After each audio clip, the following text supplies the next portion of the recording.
right, good morning, everybody. Apologies for the technical delay that we had this morning. Where's Kelly? Where is Kelly? Sorry. Hello, Kelly. I do apologize. We're going to have a little bit of feedback today, so we're going to try to control for that. Okay, all right, but we're good to start? Yes. Okay, all right. Okay, good morning. I am pleased to call to order the October 6, 2022 meeting of the Montgomery County Board of Commissioners. Note the presence of all three commissioners, and I'd like to ask Controller Sanchez to lead us in the Pledge of Allegiance. Allegiance to the flag of the United States of America and to the republic for which it stands, one nation, under God, indivisible, with liberty and justice for all. Thank you. All right, I am going to start this morning by alerting everybody that it is once again time to update our county comprehensive plan and to keep on the lookout for opportunities to share your thoughts with us. Led by our Planning Commission, we are starting to work on the next plan, which will be Montco 2050, a comprehensive plan for a changing world. Comprehensive plans must be updated every 10 years according to state law. Montgomery County is always growing and changing, and forces like sustainability, climate change, mobility demands, and our collective health during and after COVID-19 are shifting the way that county residents work, learn, and live. A comprehensive plan is a long-range plan for guiding the growth and physical development of a place. The county plan provides an overall land use and growth management framework for local municipal plans and provides guidance on issues that cross local boundaries, including highways, public transportation, flooding risks, trails, growth and redevelopment, housing needs, ecological systems, and economic growth, among other topics. Our goal is to make this multi-year planning process as inclusive, equitable, and transparent as possible.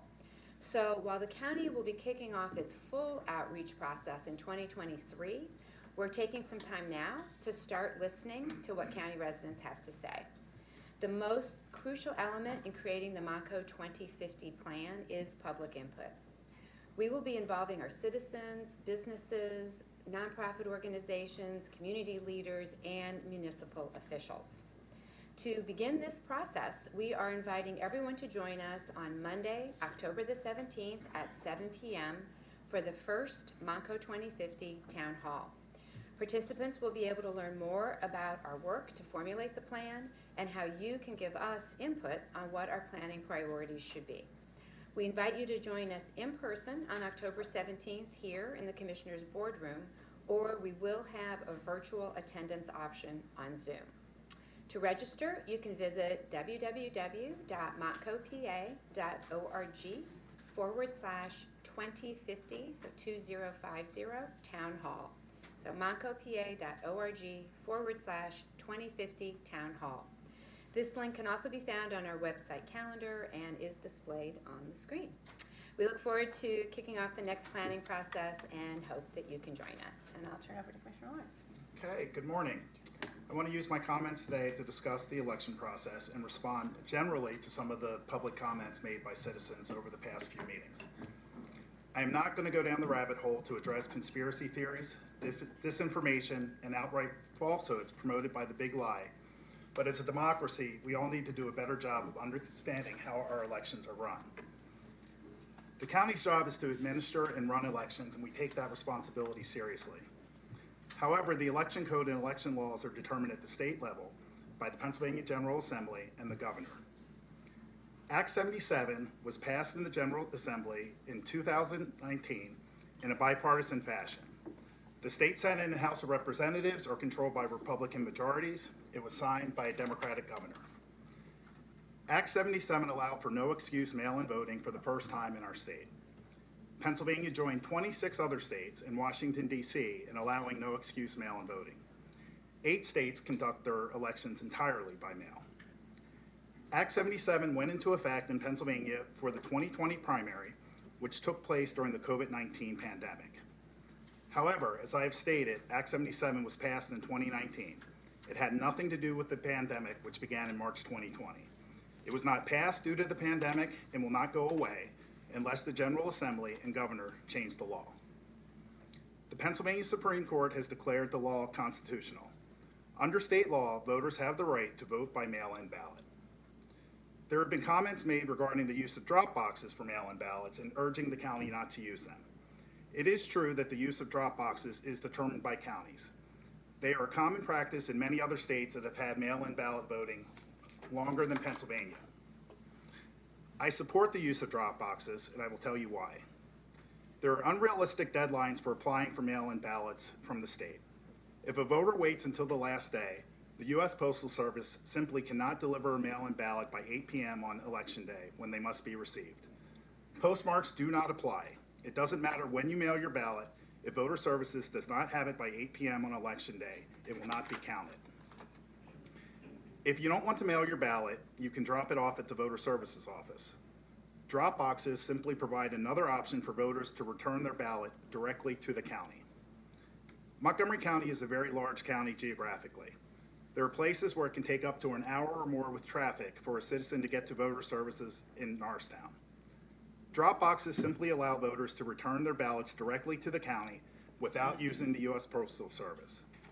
The drop boxes are under video surveillance, and the ballots are collected every day by county personnel, taken directly to the mail-in ballot center, and logged just like any ballot received in the mail. There are actually fewer people involved with handling a mail-in ballot returned to a drop box, and it allows voters to know their ballot is going directly to the county on the day they return it. If you support fewer people handling ballots and an electronic record of ballots being returned and the peace of mind of same-day delivery, you should be in favor of drop boxes. I support measures making voting more accessible and easier for citizens. I think Election Day should be a national holiday. In 2021, we made Election Day a county holiday for our employees. I believe that there are policies that other states use, like early voting, that can increase voter participation. There were citizens who, prior to Act 77, literally could not vote on Election Day.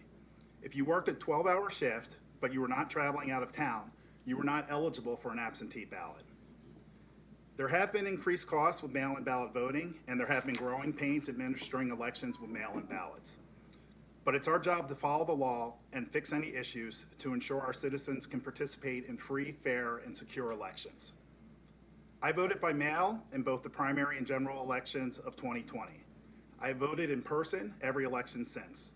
That's my personal choice, as it's every citizen's personal choice under the law to make their own determination on how they want to cast their ballot. As a county commissioner and chair of the County Board of Elections, I will continue to uphold the law and work to ensure that every citizen's vote is counted however they choose to vote. In conclusion, I want to thank our Voter Services Office and the hundreds of citizens who serve and work as poll workers, tabulators, and watchers to ensure that we have free, fair, safe, and secure elections. And we'll be hearing more about the election process later, but for any information about voting in the election, you can go to our Voter Services website at www.montcopa.org/voterservices. All right, then we will move on to public comment. Mr. Stein? Yes, thank you. All speakers should sign into the meeting sheet available in the back of the room or virtually register in advance with Ms. Coke Francisco. All speakers must come to the podium if they are physically able. Speakers should identify themselves by name and municipality. All public comments must be relevant or germane to county business. Under the law, this means that the subject matter of all comments must be limited to items or issues which are currently before the commissioners for consideration. Objection. Would you care to state the nature of your objection? Speak up, would you please, Mr. Stein, and slower. Please state the nature of your objection. Two things. One, general comment is not specific to what they're going to vote on, because we can't know that ahead of time. It's just applicable to the county. Second thing is, 2 minutes is not nearly long enough.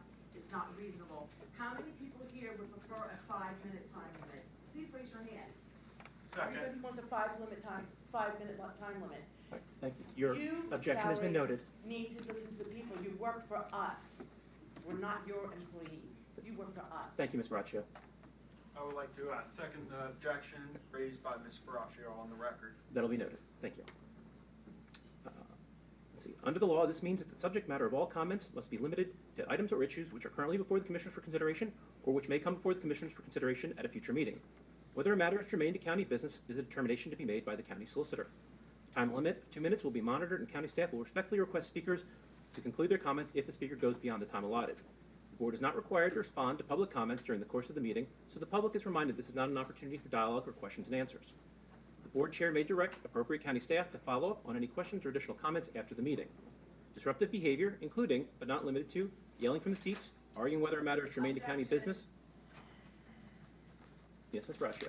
Actually, 2.5 years ago, I did say to you that that is unconstitutional, because arguing with you is not arguing if we're just explaining why we feel it is applicable to the county. And that's all we really have to do. So That's noted. arguing should be taken out. Noted. I second Ms. Braccio's objection. Has made a determination as such or refusing to yield the floor once time has elapsed and being required pressed to sit down shall be grounds for removal from the meeting or muting without further admonishment or warning. Commissioners always welcome written correspondence, comments, and feedback at commissioners@montgopa.org. Thank you, Mr. Stein. All right, we'll begin with public comment on matters appearing on today's agenda. Ms. Co-Francisco? Sure, we'll start with folks in the room. So first we have Pauline Braccio. Good morning, Pauline Braccio, Talmenson Township. I would like to address the item on the agenda that Dr. Wang will be talking about. I believe he's going to be talking about the bivalent vaccine. It's already been proven over and over and over again, and you're a doctor, so you got to know this, that the vaccine is actually very dangerous and it's not effective because the vaccine is supposed to take it once, maybe twice, and that's it. But if you're getting booster after booster after booster, you are really defeating the purpose. I have so much, I can't possibly get into it all. But Dr. Wang, you are going to be standing up here lying to us about the new bivalent vaccine, and it's a lie. And I have all the proof here. And anybody who wants to contact me and get this information, my email is pbraccio@live.com. And I'd be happy to forward all the information I have. So Dr. Wang, you can either lie to us, you can tell us the truth, or you could just leave and say nothing. Because I know that you're doing this under threat.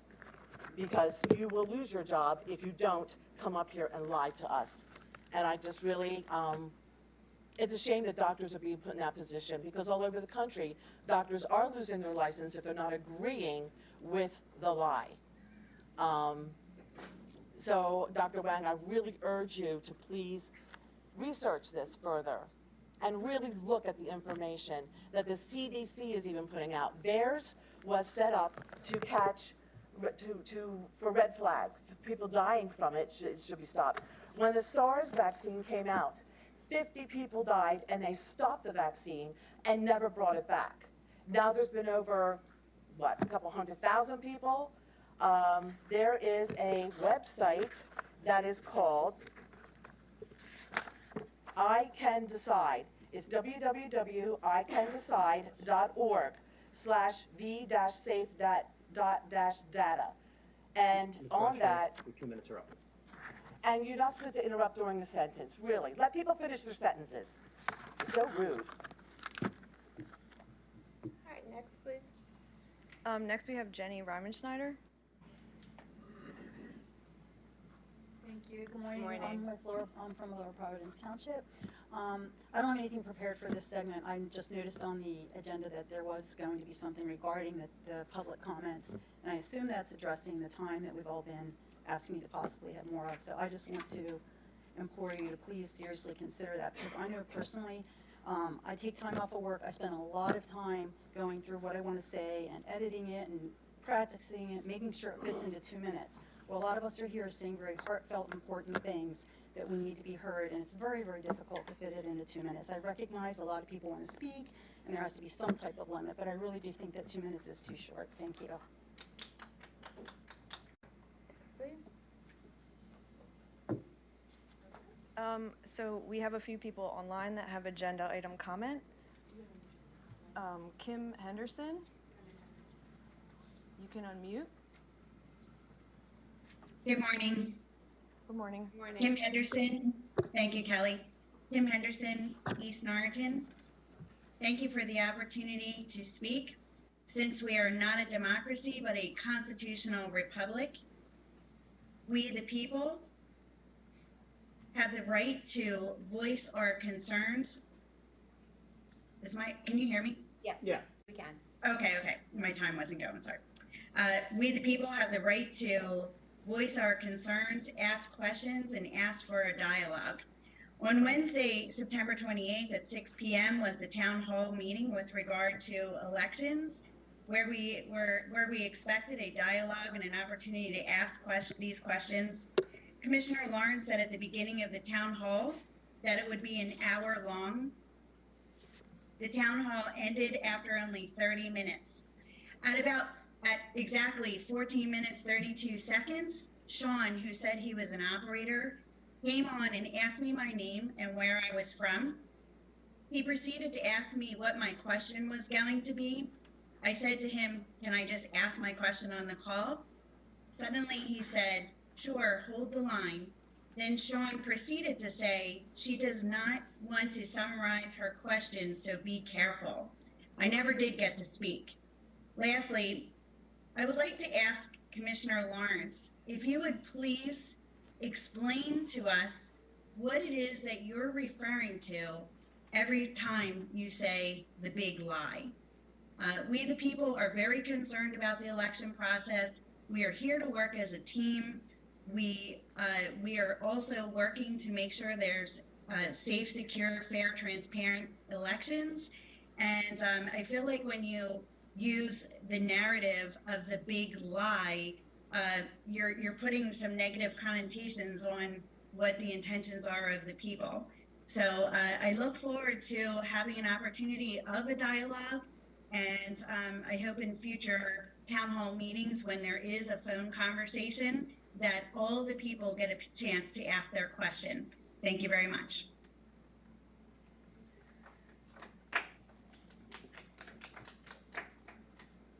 All right, next we will have Gilda Kramer. You just can unmute yourself for agenda item comment. Thank you.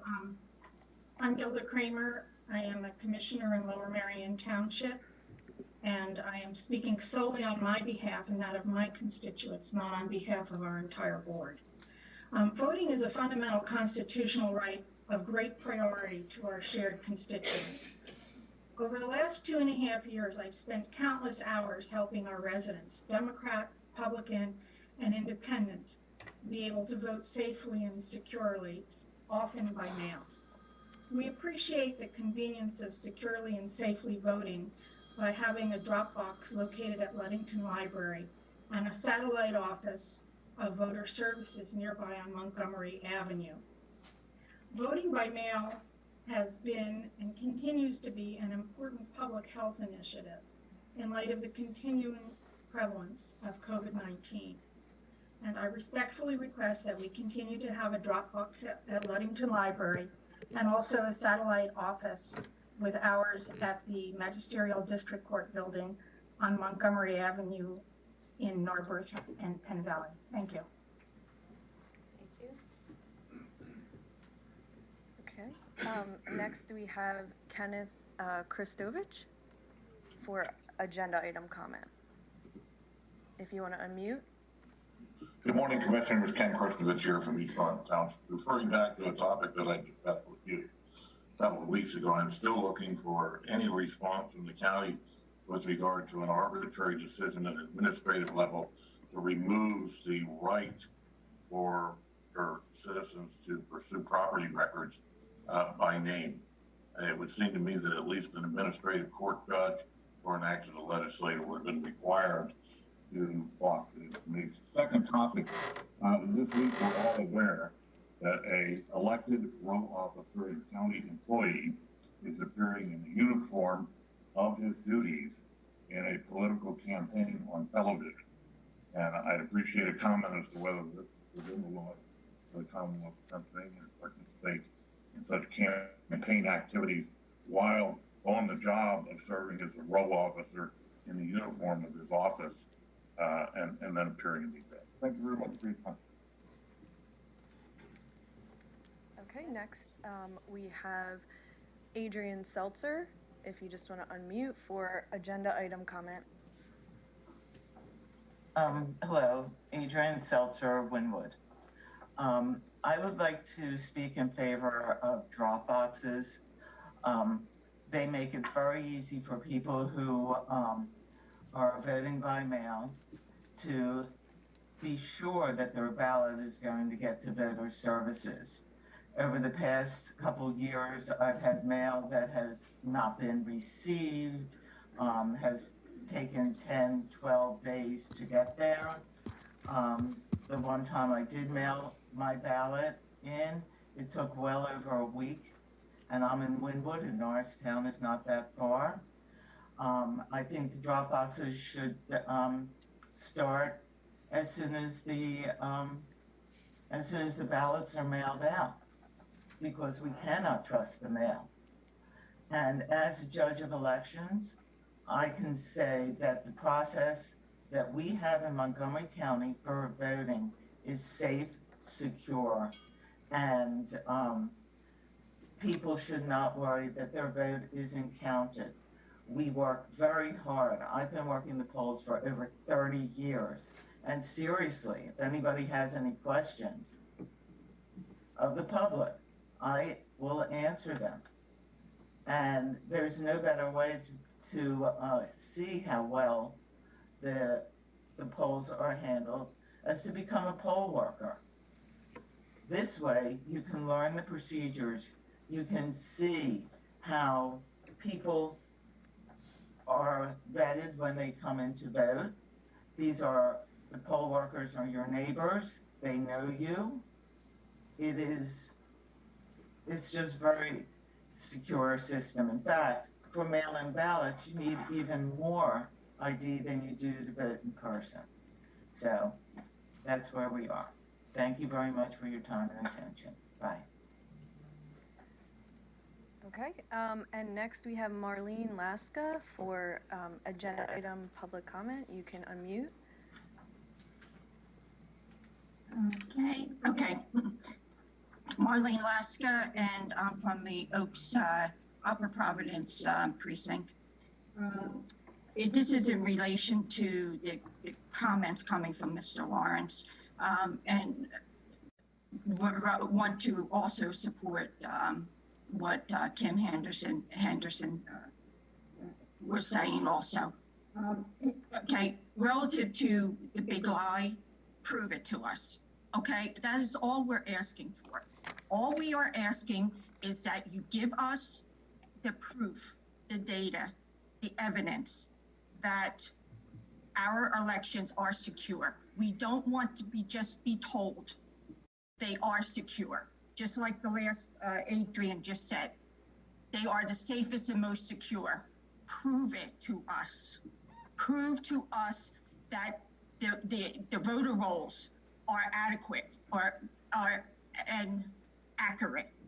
Prove to us that you do not have people who have moved out of the state on the voter rolls, people who have passed on the voter rolls. Prove that to us. Show us the evidence. That is all I need to say. Thank you. Thank you. Okay, next for agenda item, we have Jamie Mogul. You can unmute. Good morning. Thank you, Jamie Mogul, Lower Merion. I'm here to speak as to the upcoming elections as a community member, attorney, voting rights activist, election expert, but also as the current president of the League of Women Voters of Lower Merion and Narberth. And it's a pretty simple message to say thank you. Thank you to the county commissioners, but particularly the voter services staff led by Dory Sawyer. I am grateful to live in this county. The others, there are many others that do not work like ours to count every vote, that they do listen to the comments, as there are several times we have contacted working with Barb O'Malley and Dory and others to say that things do need to change, and they have been responsive. So they are trying to count every vote under the law, despite insurmountable obstacles that have nothing to do with county government choices. These obstacles include having to run not one, but 2 election processes that by mail and election day with a lack of resources and funding from the state, a changing legal landscape that has nothing to do with the county, and all while getting partisan attacks. This should not be a politicized process, and the only fraud in voter fraud is that there is voter fraud. It is very rare. We have a hard enough time just trying to get people to vote. So again, I want to commend Ms. Sawyer and the voter services staff that in this perfect storm of obstacles, they continue to work. We have a third of county admin that have retired or just resigned. And I want to say thank you for continuing to do such important work, including running the all-important satellite and drop boxes that we need. It's not rocket science. When we make voting accessible, more people vote. Thank you. Okay, next we have for agenda item comment, Sarah Atkins. You can unmute. Hi, my name is Sarah Atkins and I live in Penwyn, Pennsylvania, in Montgomery County. And I asked to speak about the fact that the drop boxes are an accessible way for people to vote. For those of us who are immunocompromised, and voting in person is dangerous right now, it allows us to still participate and our vote not to be stolen. My mail is inconsistent. There are days when it shows up and there are days when it doesn't. So allowing us to have a drop box where I can physically drop it in a safe manner and then know that it gets to the county, I get an email that lets me know that it's been received. This makes me feel safe and secure. It is very open and available, and this is an important part of the voting process now.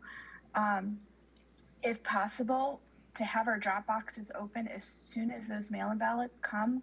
Otherwise, sometimes they get left on the kitchen table and you forget about it and then you don't get it in time. So it's really important to have those drop boxes open and ready to go as soon as people get those ballots so that they get them in.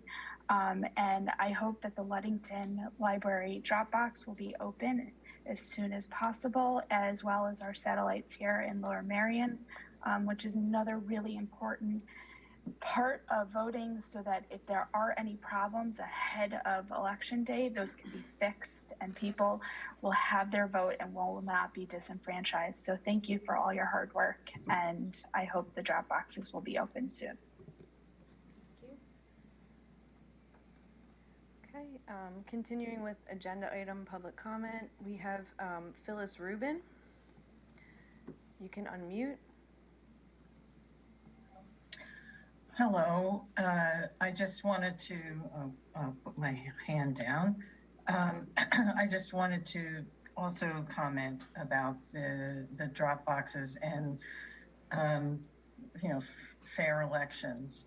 I also live in the Lower Merion area in Montgomery County. I am an active committee person and I help my neighbors to vote, and similar to what the previous speaker just described, there are definitely people who have very limited mobility or even are completely unable to leave their house without the help of others. And getting to the poll in person is not only a hardship, is an impossibility. So there needs to be another way for these people to vote. And I feel just extremely fortunate in Pennsylvania that our state legislature passed a law that allowed anybody to vote by mail before we had the pandemic.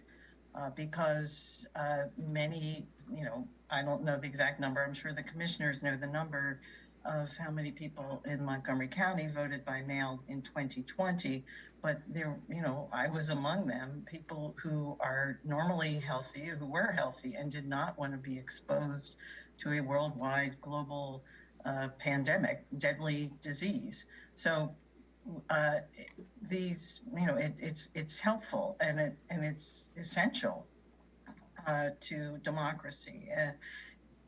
There's, if anyone looks into it and looks at the ballot itself in Montgomery County, each ballot is connected to one individual voter. If I figured, well, I'm so smart, I could make 50 copies of the ballot that was mailed to me and then fill them all in and mail them all back. The only one that would be counted is the first one that was received. So, Rubin, there is security Ms. Rubin, in the up. system. Sorry, your 2 minutes are up. Thank you, Ms. Rubin. Okay, we have one other person for agenda comment, Suzanne Stepanek. You can now unmute to talk. Hello, can you hear me? Yes, good morning. Okay, yes. First, a brief comment about the drop boxes and the mail-in voting that everyone's talking about. Oh, first of all, I'm from Upper Salford Township, and so I believe that we've always had absentee balloting for people who have known issues, people that have spoken on here today who have significant physical problems, can always do absentee balloting, and that's always been the case. And I just think for most people who get to Walmart and go wherever else they want, they should be able to go to vote on voting day like we always have. So that's all I wanted to say about that. It's not one day of the year when you can get to Walmart. Right, but if you want to go, you can get there, and you will get there. Folks, if But you're anyway, not speaking, please stay muted. thank you. So my main comment and my question, and I did submit a question to the board, is, a lot of us are getting involved in poll watching, in Dropbox watching, and participating in many ways to try to assure that we have a voting integrity. And so one of the questions that I have, and I've always had for a couple of years now since we've done this, is do we have written procedures for the chain of custody procedures for drop boxes and mail-in voting? And people say that, they take the ballots that were dropped in the boxes to the county and they bring them into the building. Well, then what happens to them? I'd like to see if we have something like that written up. I'm sure there are procedures for every single thing, and I think they should be made available to the public so that we might, involve ourselves in observation of these things to make sure that nothing bad is happening anywhere along the stream. So that's all I really wanted to say. Thank you. Okay, we have one other agenda item comment that I missed. Stan Casasio, I'm sorry if I'm spelling or pronouncing that wrong. Close enough. Okay. Thank you, Stan Casasio from White Marsh. It's good to see you. I believe what Mr. Lawrence said earlier, we should have a holiday for voting on here, and I know a lot of other countries do that. But what I'd like to say is, fair election is the most important aspect of a democracy. Without it, we fail that democracy. We've heard tonight comments from everybody here and online that there is concern. You go out and ask 60% of the people, they feel that they have it, that the elections are in question. So we know that it's on the public mind. The reality is that according to Pennsylvania Act Code Section 1901, it says you must follow the state code and clear and clean voter registrations of invalid registrations. Last month, I brought in a list of 1,000 names, which I gave to the solicitor, that are on the voter rolls now that shouldn't be on there. I have another list of 1,000, and I will continue to submit these lists. The fact is that we have on the voting rolls, I represent valid voters, whether they vote by mail or drop boxes or however they vote. The reality is having registrations, illegal registrations on the voter rolls elicits fraud in the voting system because they, I'm sure, got invitations to vote by mail. So what happens to those votes? New York, was stated the other day, has over 3 million people that are on the voter rolls that shouldn't be there. So I'm calling you today that we have pointed out that I represent a number of organizations are auditing your voter registrations, from Audit the Vote PA to a number of private groups. And upon completion of the elections on November 8th, we will use every remedy possible under the law to make sure that the people on these lists that shouldn't be on there, if they vote, we will hold those people responsible. I would like to point out, yes, everybody has the right to vote. Americans have the right to vote, but also Americans have the right not to vote. And the reality is they've got their head down trying to make a living, and sometimes they can't do it. So thank you very much for allowing me, but I will present you, Solicitor, with the additional list of 1,000 voters. If I may approach you. Thank you.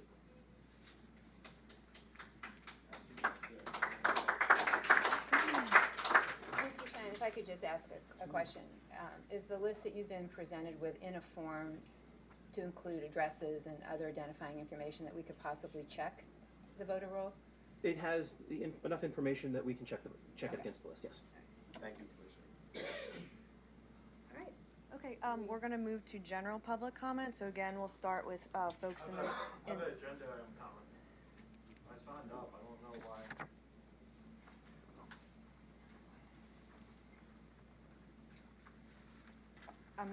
And your name, sir? Giuseppe Craney Monticelli, Giuseppe Craney, Craney, Monticelli, Monticelli. I want to speak about Dr. Wang's presentation here for the COVID bivalent boosters. You know, they have on the instructions for the pharmacist for these bivalent boosters, it says report any immediate deaths that are within close proximity of the vaccination bivalent booster being completed. That's very suspicious to me if I look at the influenza and it doesn't state the same at all. So what that tells me is something's in these serums that are causing, you know, a more probability than the flu shot for people to go ahead and perish, to die. It's not good. And you know what, doctor, you're a emergency room doctor.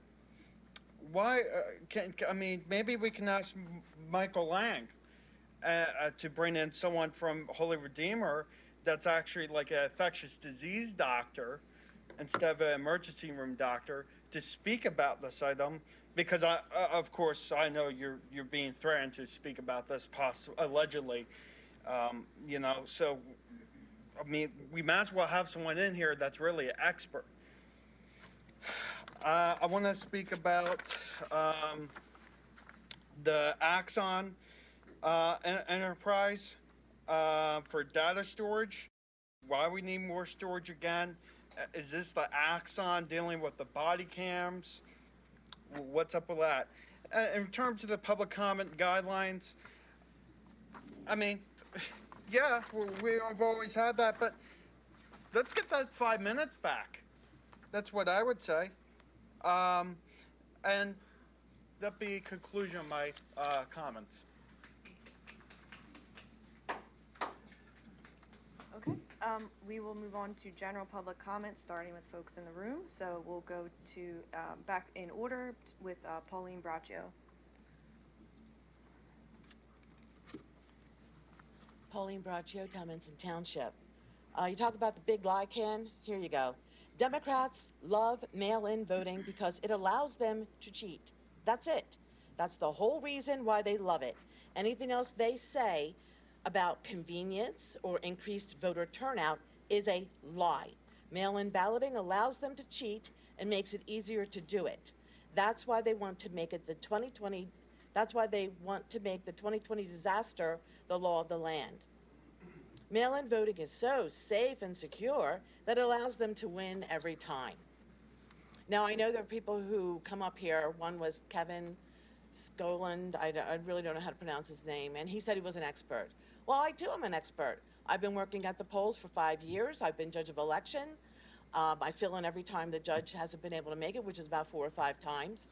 The cheating isn't happening at the polls. The cheating is happening with the mail-in votes that come into the warehouse, okay, and then they are manipulated. And to have early voting for them to be fixed, well, that's even worse. If you get a mail-in ballot and you don't know how to fill it out, then don't get a mail-in ballot. If you can't follow the directions on the envelope and somebody in the county has to fix your ballot, you should not be voting, period. That's the crux of it. And as far as, I saw you, Valerie, talking about abortion, because that's all Shapiro has is abortion. And Doug Mastriano was not banning all abortion.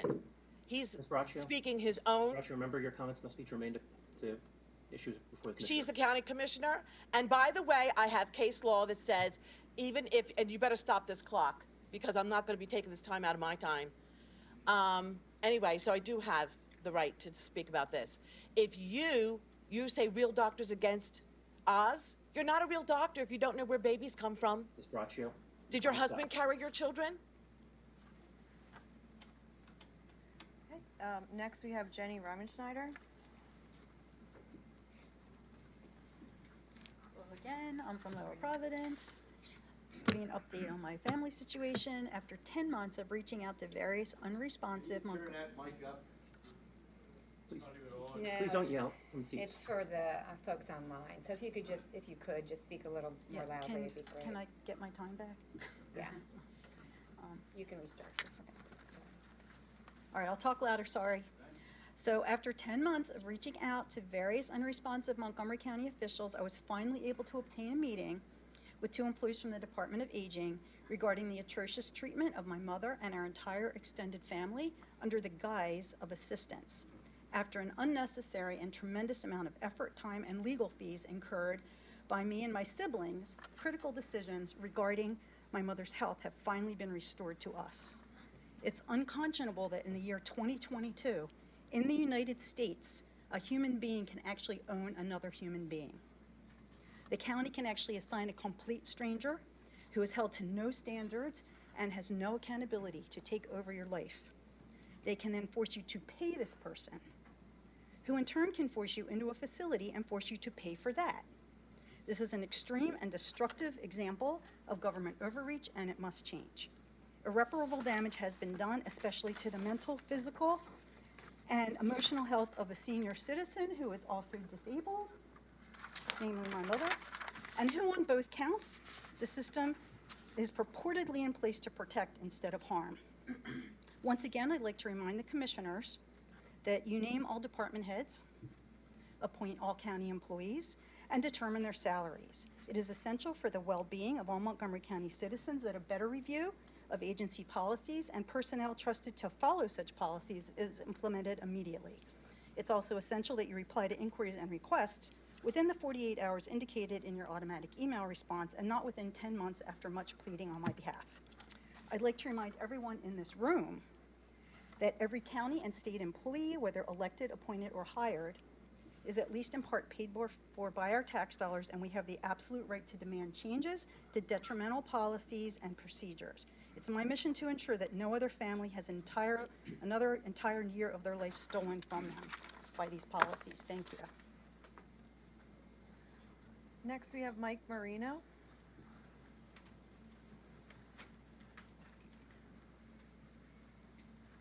Good morning. Morning. My name is Michael Marino. I'm a resident of Skippack Township.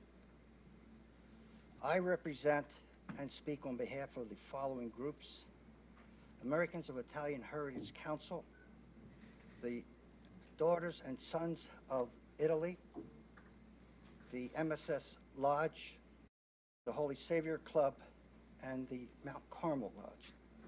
I also speak for the Knights of Columbus.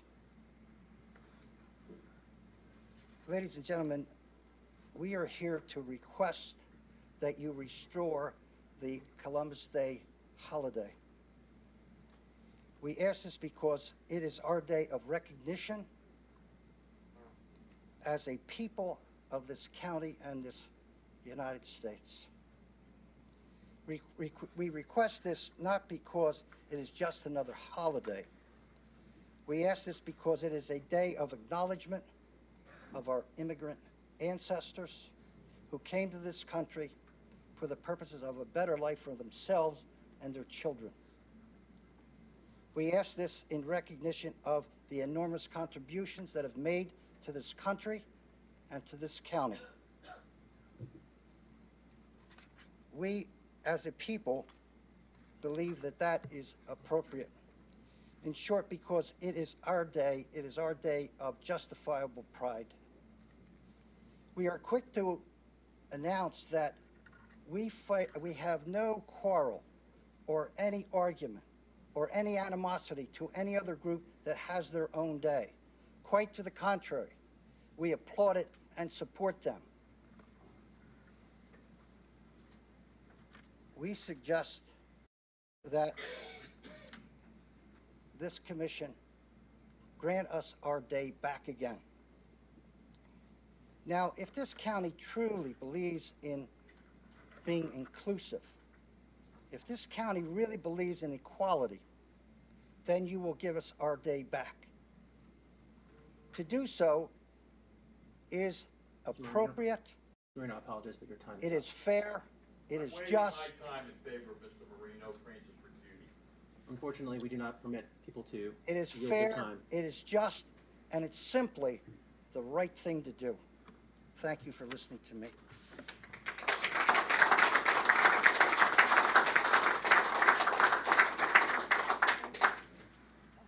Okay, next we have Al DiGennaro.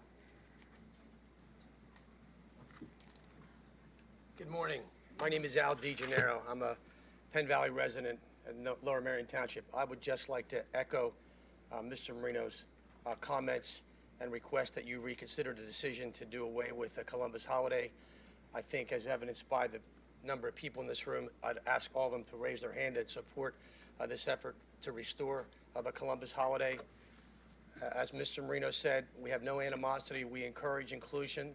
No problem with the holidays that you added to the calendar. But as president of the Americans of Town Heritage Council, I would respectfully request that you do so. I would note of some significance that some of your sister counties, Berks County, Chester, Bucks County, and Delaware County, as my understanding, still have Columbus holiday. And I think that that's the appropriate thing to do, and would request that you reconsider that. And I would also note, I would applaud you for recognizing other people's heritage days, and I note on your calendar that you recognize Hispanic Heritage Month, and that's certainly appropriate. I think if my memory is correct, their month is September 15th to October 15th, and I would also ask that at your next meeting you recognize that October is also Italian American Heritage Month, and we appreciate your consideration. Thank you.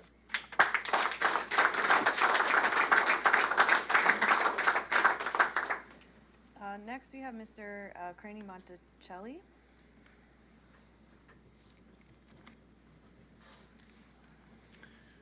Mr. Craney Monticelli, Conshohocken Borough. My general public comment's going to be on the election town hall. So I'm like, hot dog, this is going to be really good. You know, sit down for one whole hour. Well, you know, we have this lady on the phone. She's doing this poll stuff with us, and she's like, okay, well, press 1 if you're going to be really into being a poll worker. Then if you want to be a ballot canvasser, you know, or you're not into that, or you're really on the side, press 2. You know, we never got information back. That took up a lot of time. Then, you know, I don't know, Commissioner Lawrence, was there something that happened as an emergency? One of the panelists couldn't go the full hour, so you were like, hell with it, just might as well cut it short. Is that what happened? You go ahead and possibly set up another one before the election, another half hour to make out for the time that wasn't there, that was acquitted for. That's what I would like. And I'm going to second on making Columbus Day the holiday again. I mean, the surrounding counties have done it. Why not us? Is there some sort of discrimination against Italian Americans here? You know, I don't know. That would be my conclusion of my comments, and God bless the homeless vets.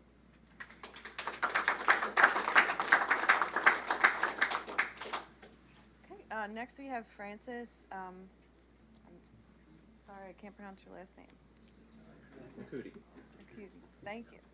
morning. My name is Francis Ricuti, and I just want to let you know that as legal counsel to the Grand Lodge of Pennsylvania Sons and Daughters of Italy, and a member of the LAM Valley Forge Lodge since 1977, I was always very comfortable in the fact that we, grandsons of Italian immigrants, were able to celebrate Columbus Day here in Montgomery County. Unfortunately, I was in Florida, and I learned upon a return that somehow or other this had been eliminated by the county or taken off the calendar, and I could never understand why, because it was secure in the fact that the county was following the federal government, who recognizes the legal Columbus Day second Monday in October. And I just want you to know that, Mr. Lawrence, it's good to see you here. I want you to know that Roy Campanella and Franco Harris were inducted into the Italian Hall of Fame long before they made the Pro Football Hall of Fame and the Baseball Hall of Fame. Joe Paterno, another great Italian-American, recruited Franco Harris and his brothers Giuseppe and Giovanni for Penn State. And Roy Campanella, of course, was raised in the Italian neighborhood of North Philadelphia and has always been a hero of mine because, you see, I'm old enough that I saw him play live in 1945 at the 40th and Parkside Park, where the Philadelphia Stars played. And we're inclusive. We want to be inclusive, and I just want to support the comments that were made by Mr. Marino and Mr. DeGennaro. The excuses used that Columbus was some kind of slave owner or killer, that's factually incorrect. And having previously testified before the Historical Commission in Philadelphia on the Columbus statue, I can assure you we had a professor emeritus from Stanford University who spent 10 years reviewing Columbus's records. None of that existed. That's woke. Thank you.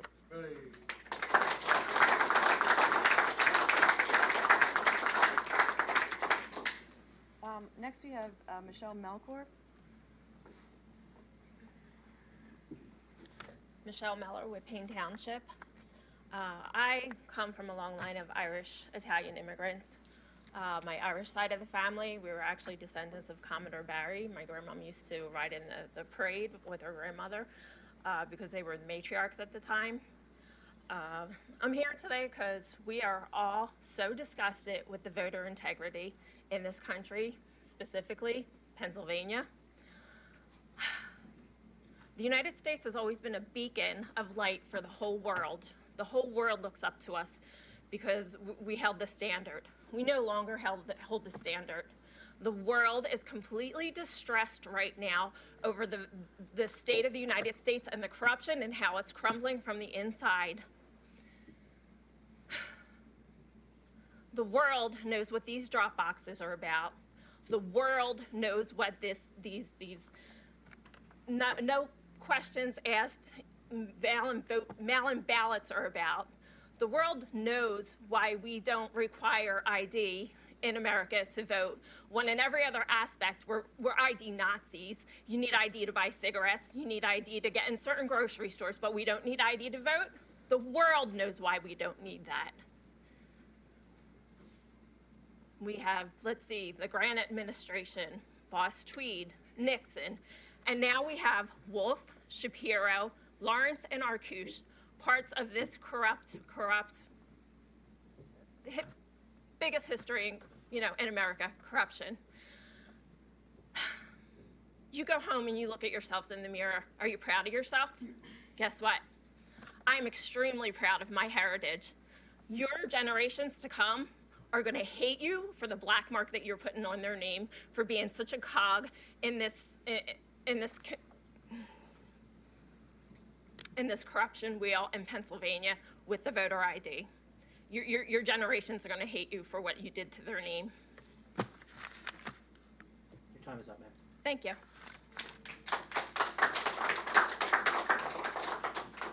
Next we have Kevin Sklogun.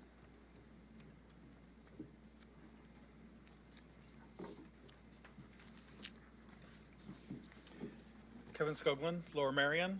I'm an election security expert. This is a photograph of a mail-in ballot drop box. It's maintained by Montgomery County. There are only a few of them, and they're placed in high visibility areas. The one closest to my house is the public library. This one is in front of a police station. They have video surveillance. They're emptied regularly by county staff, and they have a good chain of custody. This is also a photograph of a mail-in ballot drop box. It is maintained by the U.S. Post Office. There are millions of them on random street corners across the entire country. They have no video surveillance. They do not go directly to the county, and they are slow. Both are drop boxes. This one is far more secure. Commissioner Gale was correct at the last meeting when he said that it was common sense that fewer hands on a ballot are more likely to ensure the ballot is casted and counted properly. If citizens oppose mail-in voting, that's fair, but your complaints belong in Harrisburg. As it stands, the commissioners are providing the most secure way to return mail-in ballots. Removing drop boxes doesn't end mail-in voting. It just makes it worse. And a voter returning several ballots is not stuffing the ballot box. Every ballot must be from a registered voter who specifically requested a mail-in ballot. The voter must provide ID when they register and when they request the ballot. The request is logged in the SURE system to prevent double voting. A ballot is sent out with a unique barcode to prevent double voting. Counterfeit ballots would not have the right barcode and would not be counted. It's unfortunate that so much disinformation is circulating, but I think those who have good information have an obligation to speak out. Thank you.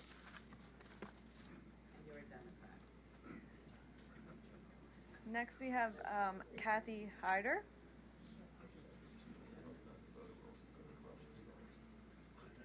Kathy, are you here? Oh, okay. Okay, that's fine. We'll move on and we can come back to her. Cheyenne Hurst. So my name is Cheyenne Hurst. I am currently living in Pottstown. My boss and I came here today for asking for help for funding for a company that we're starting, I guess. I don't know, she knows better than I do. But I wanted to say on my behalf, I've had many opportunities in my life. However, due to substance abuse, I had lost and missed the chance to better myself. 5 years ago, I was convicted of a felony, which then made me lose my drive to want to change. In March, thanks to Judge O'Neill, I was accepted into Monco's drug court program. And I've been given the opportunity to work with Ms. Caffey, and I have been doing well. I believe that this should be available to other recovering addicts and felons to give them the drive, like it did for me, to be successful in life and be productive members of society as a whole. And that's it. Thank you.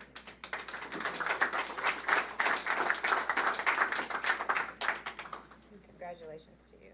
Thank you. While we're waiting for Kathy, we'll go to, again, general public comment online. So we will go to Kim Henderson. You can unmute. Kim Henderson. Hi. Yep. Thanks, Kelly. Hi, Kim Henderson, East Norton Township. Okay. So Audit the Vote PA has identified over 242,000 registrations statewide who no longer live in the Commonwealth of Pennsylvania. They've identified registrations by running the September 5th Pennsylvania voting rolls through the National Change of Address service as required by Title 25, 1901. Audit the Vote PA used the same full service provider that Eric uses, which we are a member of. 15,119 of those 242,000 are currently registered in Montgomery County. We would like to see remedy of the voter rolls updated. Ms. Dory Sawyer said at the town hall meeting in response to someone's question about voter roll maintenance that they are constantly maintained with information, I believe she said, from the row offices when people die and move. So I would like to, and I will be filing a right to know on what the process is for updating and maintaining the voter rolls. I also just wanted to address people who are saying about mailboxes being less secure than drop boxes. Mailboxes are protected by federal law, and crimes against mailboxes and the mail inside are investigated by postal inspections. Those convicted of destruction of either could spend up to 3 years in jail and be fined up to $250,000. If we knew that the Board of Elections Commissioners Voter Services was in fact following up on any of the concerns of multiple ballots being dropped in the drop boxes, we wouldn't be having these discussions. There have been numerous examples of people dropping multiple ballots, and we want that addressed.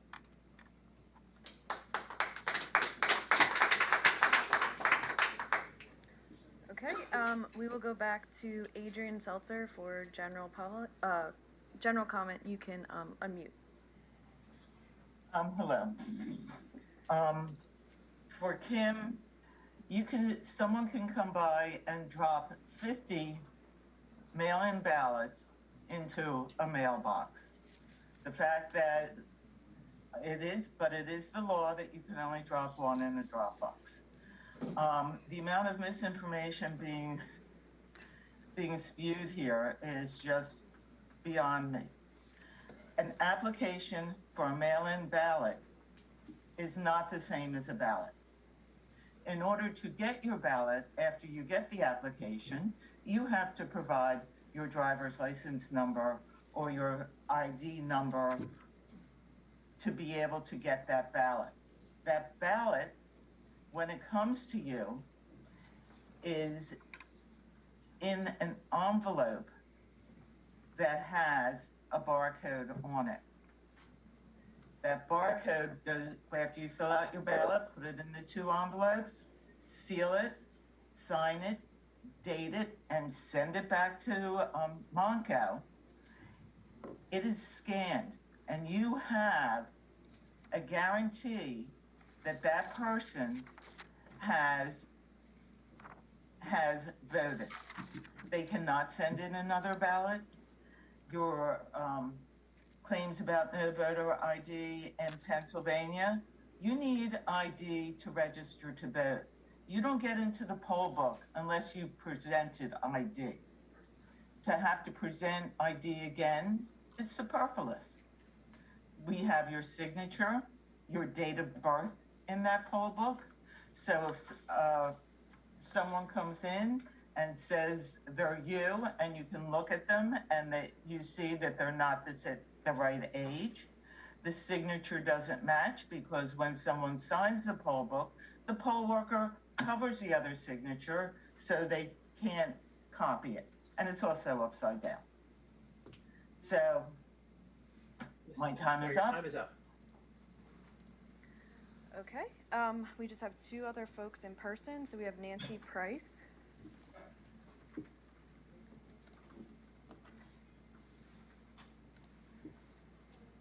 Hello, Nancy Price, Upper Marion. Thank you for letting me speak. Commissioner Lawrence, you are promoting, a special, maybe even a day off for Election Day. Speaking of that, but in reality, you're promoting an election season, continuing all these mail-in ballots and drop boxes, et cetera. And also, I know Commissioner Gale last meeting here, you spoke about with common sense we would go to the root of the problem, going to state legislators. The root of the drop box problem is the commissioners, because the commissioners have the full authority to decide, determine the number and where all of these drop boxes are. So I'm asking again, I emailed you all the resolution that the Lancaster County Commissioners passed, the ballot drop box removal resolution, and I'm still requesting that we remove the drop boxes here in Montgomery County. Ben Franklin said when asked, what type of government have you given us? A republic, if you can keep it. And what's a republic? It's people working together for the common good. I get the sense in this meeting, I don't feel like we're all working together. It's sort of an adversarial atmosphere here. And I also, what is the common good? It's respect for every individual. It's also the well-being of the entire community and peace. So I think just looking at this election integrity situation, it crosses both aisles. People want to be sure that their vote is counted accurately. So then, back to Ben Franklin, a republic if you can keep it. Are we doing a good job keeping it if we aren't securing our vote?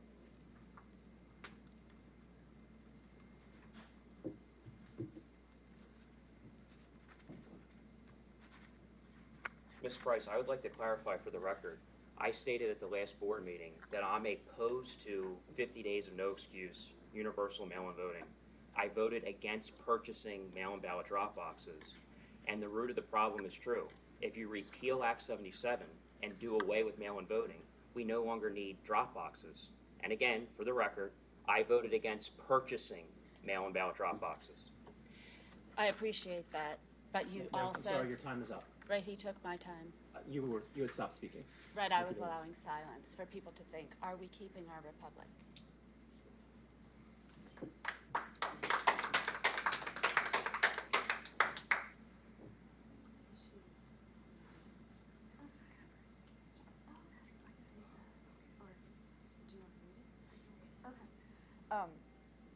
Cheyenne, I think, is going to read what Do Kathy you have the was going to statement say. from the person who- She's just refilling her meter. Sure, so. totally understand. Okay. Apologize. She had to, yeah. No problem, take your time. She said that she started a charity in Monco. And I'm sorry, ma'am, could you just say who you're speaking on behalf of? Kathy Heidel? Yes. Okay, thank you. Sorry, and that's also for Pottstown as Pottstown, well. okay. She was trying to make a kids sports club for a difference in the Pottstown community. So much is needed there. She is working on rehabbing a home in Pottstown, and she has been hiring ex-felons and people struggling with drug addiction. Probably at least 15 recovery houses are there. And her program involves not just employing citizens who have a difficult time getting a job. Those jobs are usually sweat jobs and a low pay that are available to us. She says, my people are not just working with me, they are learning how to paint, I'm sorry, I can't read her handwriting. Put up a drywall, a new lawn, and a new floor, how to estimate costs, do billing work, etc. One of the group's members, one of my coworkers, unfortunately had overdosed 2 Mondays ago, and he was at the job and can't come back and we convinced him to go to rehab with another one of our guys, and she says, I believe they need a purposeful life. And then she talks about me saying that Cheyenne, I'm the only female on the crew, by the way, who she adores, told me that she wanted to go to school for art. She is about to get art therapy certified, so we are going to start an art therapy program for the children and veterans and those who live in the halfway houses. I've been funding all this from my account, and it was hacked, removing my funds, so now I desperately need funding. And that's what she had said. Thank you. Okay, that concludes our public comment. All right, thank you. We will move on to approval of the minutes. I will move to approve the September 15th, 2022 minutes of the Montgomery County Board of Commissioners. Is there a second? Second. Second by Commissioner Lawrence. Any board comment? Hearing none, we'll move to a vote. Are there any negative votes? Hearing none, motion Before we move on, carries. Chairwoman Arkush, I'd like to take a moment to address members of the public that spoke during public comment. Sure. And that being the Columbus Day matter that's before Montgomery County. I totally agree with the constituents who have come here today in support of preserving Columbus Day. I was very outspoken against the decision of my colleagues to cancel Columbus Day as an observed county holiday. Unfortunately, this is just one example of a cancel culture designed to erase our country's history. You see it here with the cancellation of Columbus Day as an official Montgomery County holiday. You see it in Philadelphia with the removal of the Frank Rizzo statue, who was the first and only Italian American to hold the highest elected office in the city of Philadelphia. And you see it in various other matters across our nation. Columbus Day celebrates the greatest contributions of European immigrants to American society, and as such, it deserves to be observed and recognized.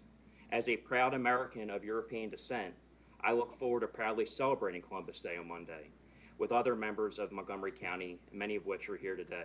And I realize Monday is just around the corner, but moving forward in future years, that we should restore Columbus Day as a county holiday.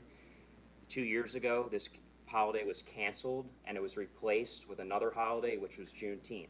So if we're really worried about equity and diversity, we should have both holidays. We shouldn't cancel any holidays, and obviously it means a lot to people in Montgomery County, particularly here in Norristown, the county seat. which has deep history of prominent Italian Americans that made significant contributions to Montgomery County. And it's a slap in their face and their legacy. And it's important that that's restored, and it's the right thing to do. Thank you very much. I'm going to add an additional comment here. First, I just want to express my appreciation for all the individuals that came today to express their thoughts about the Columbus Day holiday, and how much I appreciate, particularly here in Norristown, the contribution that Americans of Italian descent have made to this particular community in our county. I do want to make sure that we are speaking with the same facts. I want to be clear that the holiday applies only to county employees. It in no way impacts anyone else in this county or any other employer or anything along that line. So I just want to make sure people understand that. Two, I do want to be clear that we did establish the Juneteenth holiday in 2020. That was a completely separate decision from the Columbus Day holiday. We actually added a holiday to our employees' holiday calendar with the addition of Juneteenth.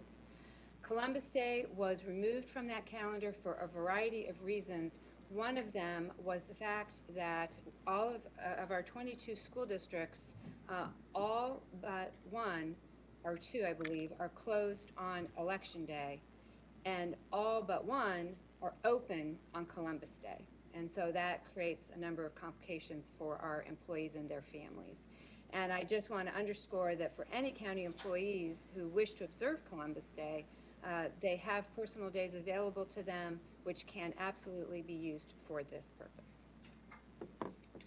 All right, we will move on to announcements and updates. So we are going to start with a very comprehensive election update from our head of elections, Dory Sawyer. Thank you. Good morning. Good morning, and good morning, commissioners. Thank you for the opportunity to present this. I am hopeful that it will be helpful. So my name is Dory Sawyer. For those who don't know, I am the Director of Elections for Montgomery County. My department handles everything from voter registration to the actual logistics and operations of the election on Election Day. So we can go ahead and bump to the next slide when you're ready, Kel. So on our agenda, I do want to talk about voter registration, how voters can self-serve and check their voter registration online or by calling our office, some of the, an overview of how we do voter roll maintenance, what is required and what is entailed in that, some basics of how we do, what you can expect when you vote in person, it's an overview of what the hours are and how you can find your polling location, an overview of voting by mail, and an overview of our post-election process, and then wrap it up with how to contact us if you have any further questions or concerns. You can check your voter registration online, and I do think this is one of the most important things that every county resident can do or should do ahead of the election. So you can visit vote.pa.gov, or if you do not have internet access, you can call us at 610-278-3280. You can check your voter registration using the online portal powered by the Department of State. You can search for your voter registration two different ways, either by entering your name and date of birth and some basic demographic information, or you can search by using your driver's license or PennDOT state ID. When you enter that, either way, the system will match to your record and present you with your residential address and your mailing address if you have one. You'll want to make sure that this information is correct because we do assign you to your voting district and polling location based on your address. This is important to make sure that we give you the correct ballot and that you are assigned to the correct polling location. Your name does only appear in one poll book. Pennsylvania does not have voting centers. You do need to go to a specific polling location on Election Day. We do need to know where you live so that way we give you the correct ballot and are making sure that you are only voting for the offices that you are eligible for. If any of this information looks incorrect, you can click on the link. My handy laser pointer, oh, can back up one. Sorry, I have my handy laser pointer with me. You can click on the link. Oh, it's not going to show on the TV. Borrowed it from the cat for nothing. You can click on the link right there, vote.pa.gov/register, and update your voter registration right there. And on our next slide, this does actually present as one giant screen, but I did break it up so that it would appear larger and easier to see in this format. It will show your voter record details. So my status right now is I am an active voter. That is not my actual date of birth. That is the year, date that Montgomery County was incorporated. I do look pretty good for being born in 1784. Your party affiliation will appear there as well. So if your status for some reason there says inactive, you can get in touch with our office and we will tell you what you need to do to become active. If your status there says canceled, you will need to re-register to vote. People become inactive for a number of different reasons that we'll cover on a later slide. People also become canceled for a number of different reasons that we will cover on a later slide. It's important to note that no one in our voter registration system is ever deleted. We do preserve those records in perpetuity. It's important to, we have records going back many, many, many, many decades. The next line says, are you an annual mail-in or absentee voter? I am on the mailing list to receive an absentee or mail-in application every single year. That's all that means, is that I'm on the mailing list to receive an application every year. It's very helpful for me because I am here every day on election day. I do vote by mail. I have not filled out my application quite yet, so I do need to get that application in. I have until November 1st to get that application in. So that line of asking if I'm an annual mail-in or absentee voter, all that means is, am I going to get an application next February or not? Important to note that we do only mail once a year in February. Unless somebody calls and asks us to mail an application, we will absolutely mail an application out. And then that next line is how a voter would be able to tell if they are going to receive a ballot for the next election. Next slide. The next portion of this website will tell you what your voting districts are, so what county you're registered to vote in, what your precinct and municipality, your congressional district, senatorial and legislative districts, where you can find and how you can contact your county board of elections. And then again, you can click to find even more information if you click on that blue link there. That's pretty straightforward. So again, clicking on links in each of these sections will get you to more and more information.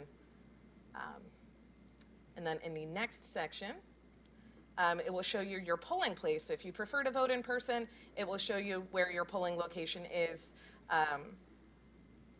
So this, for this example, the polling location is Skipack Elementary School. You can pop in your starting address there and get directions to it if you like.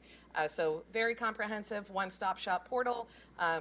There's actually a little group of election directors that serve in a communications committee, and we all worked together to try to make this portal a little more user-friendly. So it is a little bit newer, so we're hoping that this does help answer a lot of questions, and internet-savvy residents are able to find their voting information in a one-stop shop. So super helpful portal, new and improved. But now on to some heavier topics, such as voter roll maintenance. So as I mentioned on our town hall, the voter rolls are updated continually. We do receive updates from residents every single day. People move, they change their name, they change their party affiliation, so we do receive those requests are processed in a very timely manner.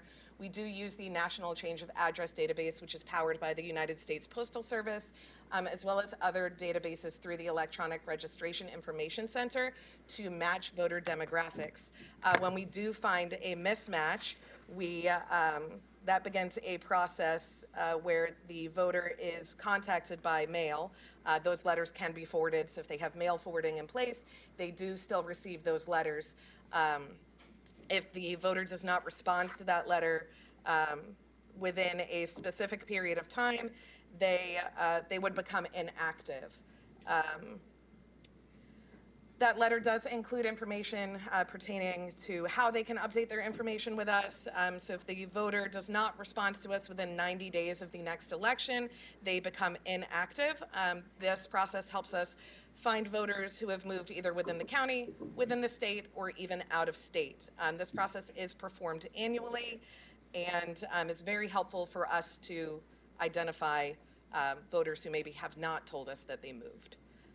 If a voter misses 2 consecutive elections where we have federal candidates on the ballot, their registration is also made inactive. Again, they're sent warning letters with instructions on how to become active or how to stay active with us. They just need to either sign that letter or get in touch with us, and their voter registration stays active.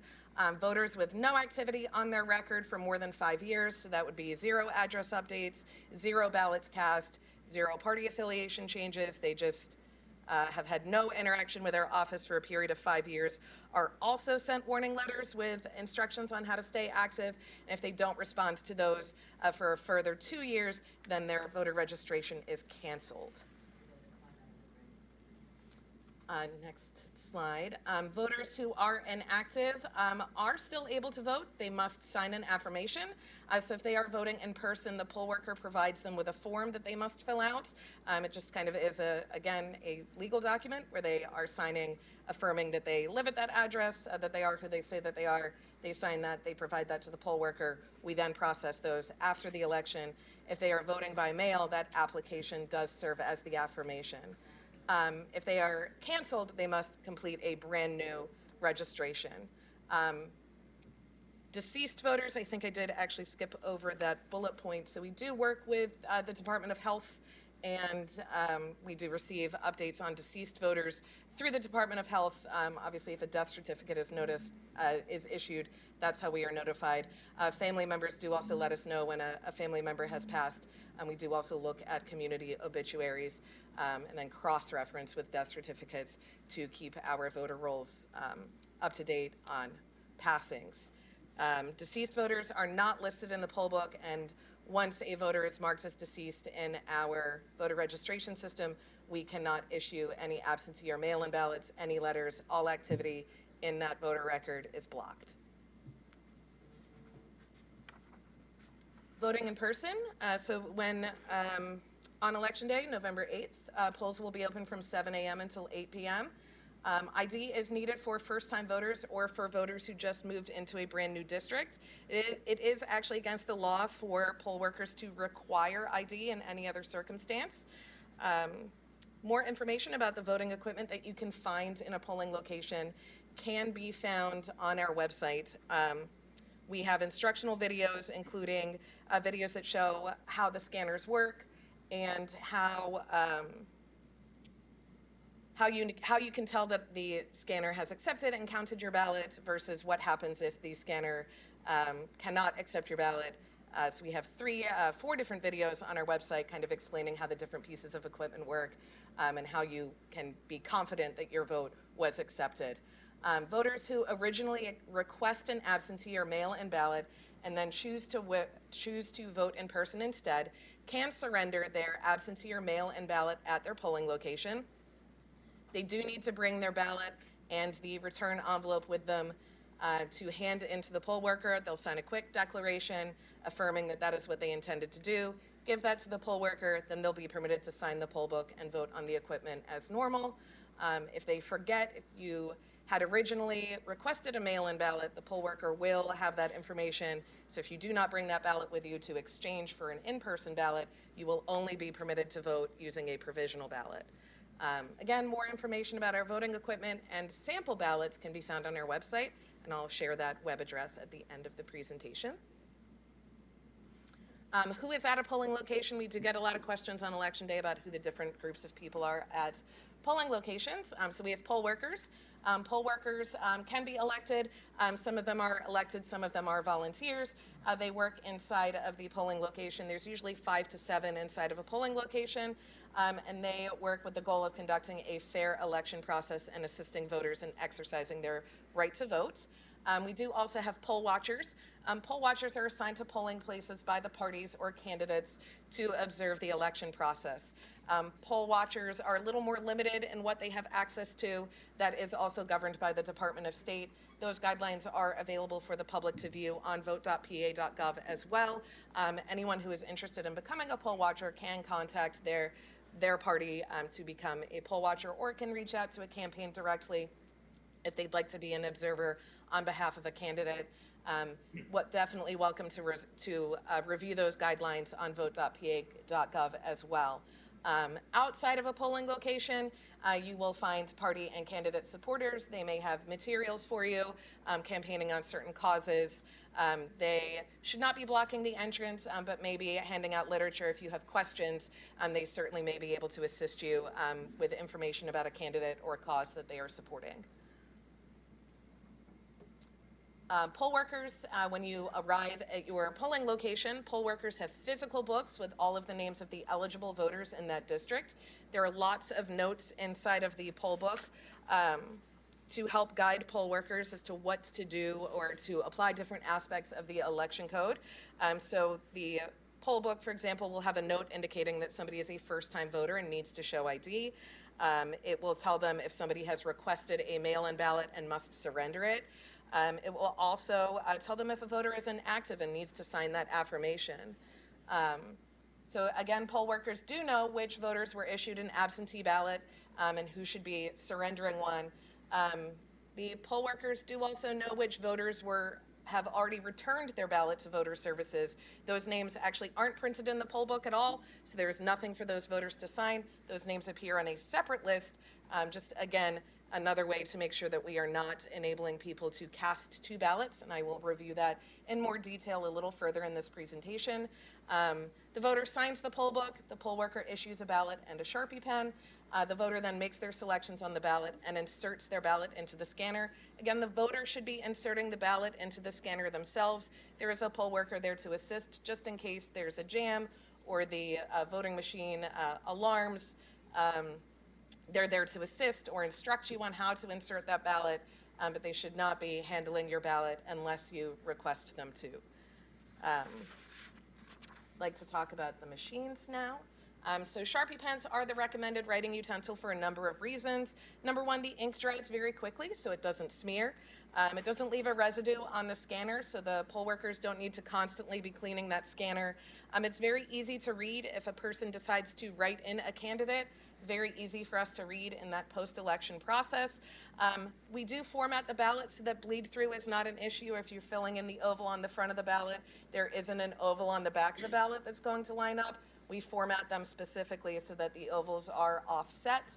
The voting equipment does not connect to the internet at any time, and all of our machines are tested for accuracy before they are deployed to a polling location. Both parties are invited to observe this process. If there is a problem with your ballot, the machine will alarm and it won't accept your ballot. We sometimes see this in polling locations where there's more than one precinct in a polling location. So for example, if you are Abington 1-1 and Abington 1-2, you guys are in the same high school gym and you try to put your ballot in, you are an Abington 1-1 voter and you try to put your ballot in Abington 1-2's machine, Abington 1-2's machine cannot read your ballot, so it's going to alarm and it will not accept it. I like to say that our voting equipment inside the polls are one-trick ponies. They only know how to read the election day ballot for that precinct. They cannot read the mail-in ballot, they cannot read the absentee ballot, they cannot read a provisional ballot. This is done for a number of different reasons, but they can only read the ballot that they are programmed to read, which is the election day ballot for that specific precinct. Voting by mail. Any voter who wishes to vote by mail or by absentee ballot must apply every calendar year. Again, this makes sure that we have the most current address on file. This makes sure that the person who's requesting it truly wants it every single year. They can apply for the ballot for just the primary, just the general election, or both.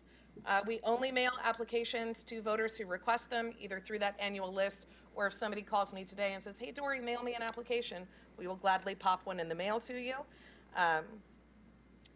Voters, if a voter were to fill out multiple applications, they will still only receive one ballot. We will only approve one application, and they will only receive one ballot.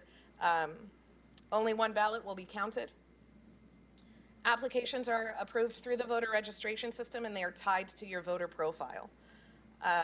The absentee or mail-in ballot application does ask for either a driver's license number, state ID number, or the last 4 digits of a social security number. So if we're not able to verify the identity of a voter, we're not able to count their ballot. We are permitted to get in touch with a voter and let them know that we weren't able to verify their identity, and they have up until 6 days after the election to get back in touch with us to verify their identity. Those letters have already started to go out, so people are getting back in touch with us to confirm their identity. A lot of times it happens if there's a mismatch.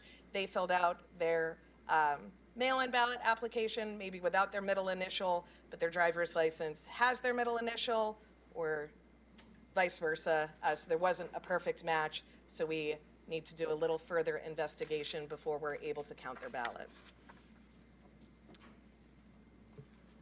Ballots are mailed to voters with approved applications about 3 weeks ahead of the election. We're going to start having our mail-in ballots go out starting at the end of this week, so voters who have received, who have approved mail-in ballot applications will start to receive their mail-in ballots starting early to mid next week.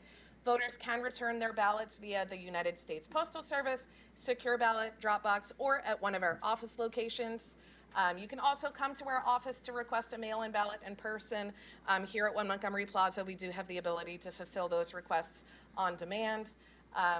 Just some statistics over the past, few elections that we've been doing mail-in voting. 70 to 75% of our ballots are returned to us by the United States Postal Service. 1 to 5% are returned in person at an office location, and 20 to 25% are returned by Dropbox. So the very vast majority are coming back to us from the post office, and we do have a really great relationship with both the regional director and our local postmasters, and they really do go above and beyond to prioritize election mail. Voters can visit our office here at 1 Montgomery Plaza on the 6th floor to register to vote up until October 24th. Apply for that absentee or mail-in ballot and receive it on demand.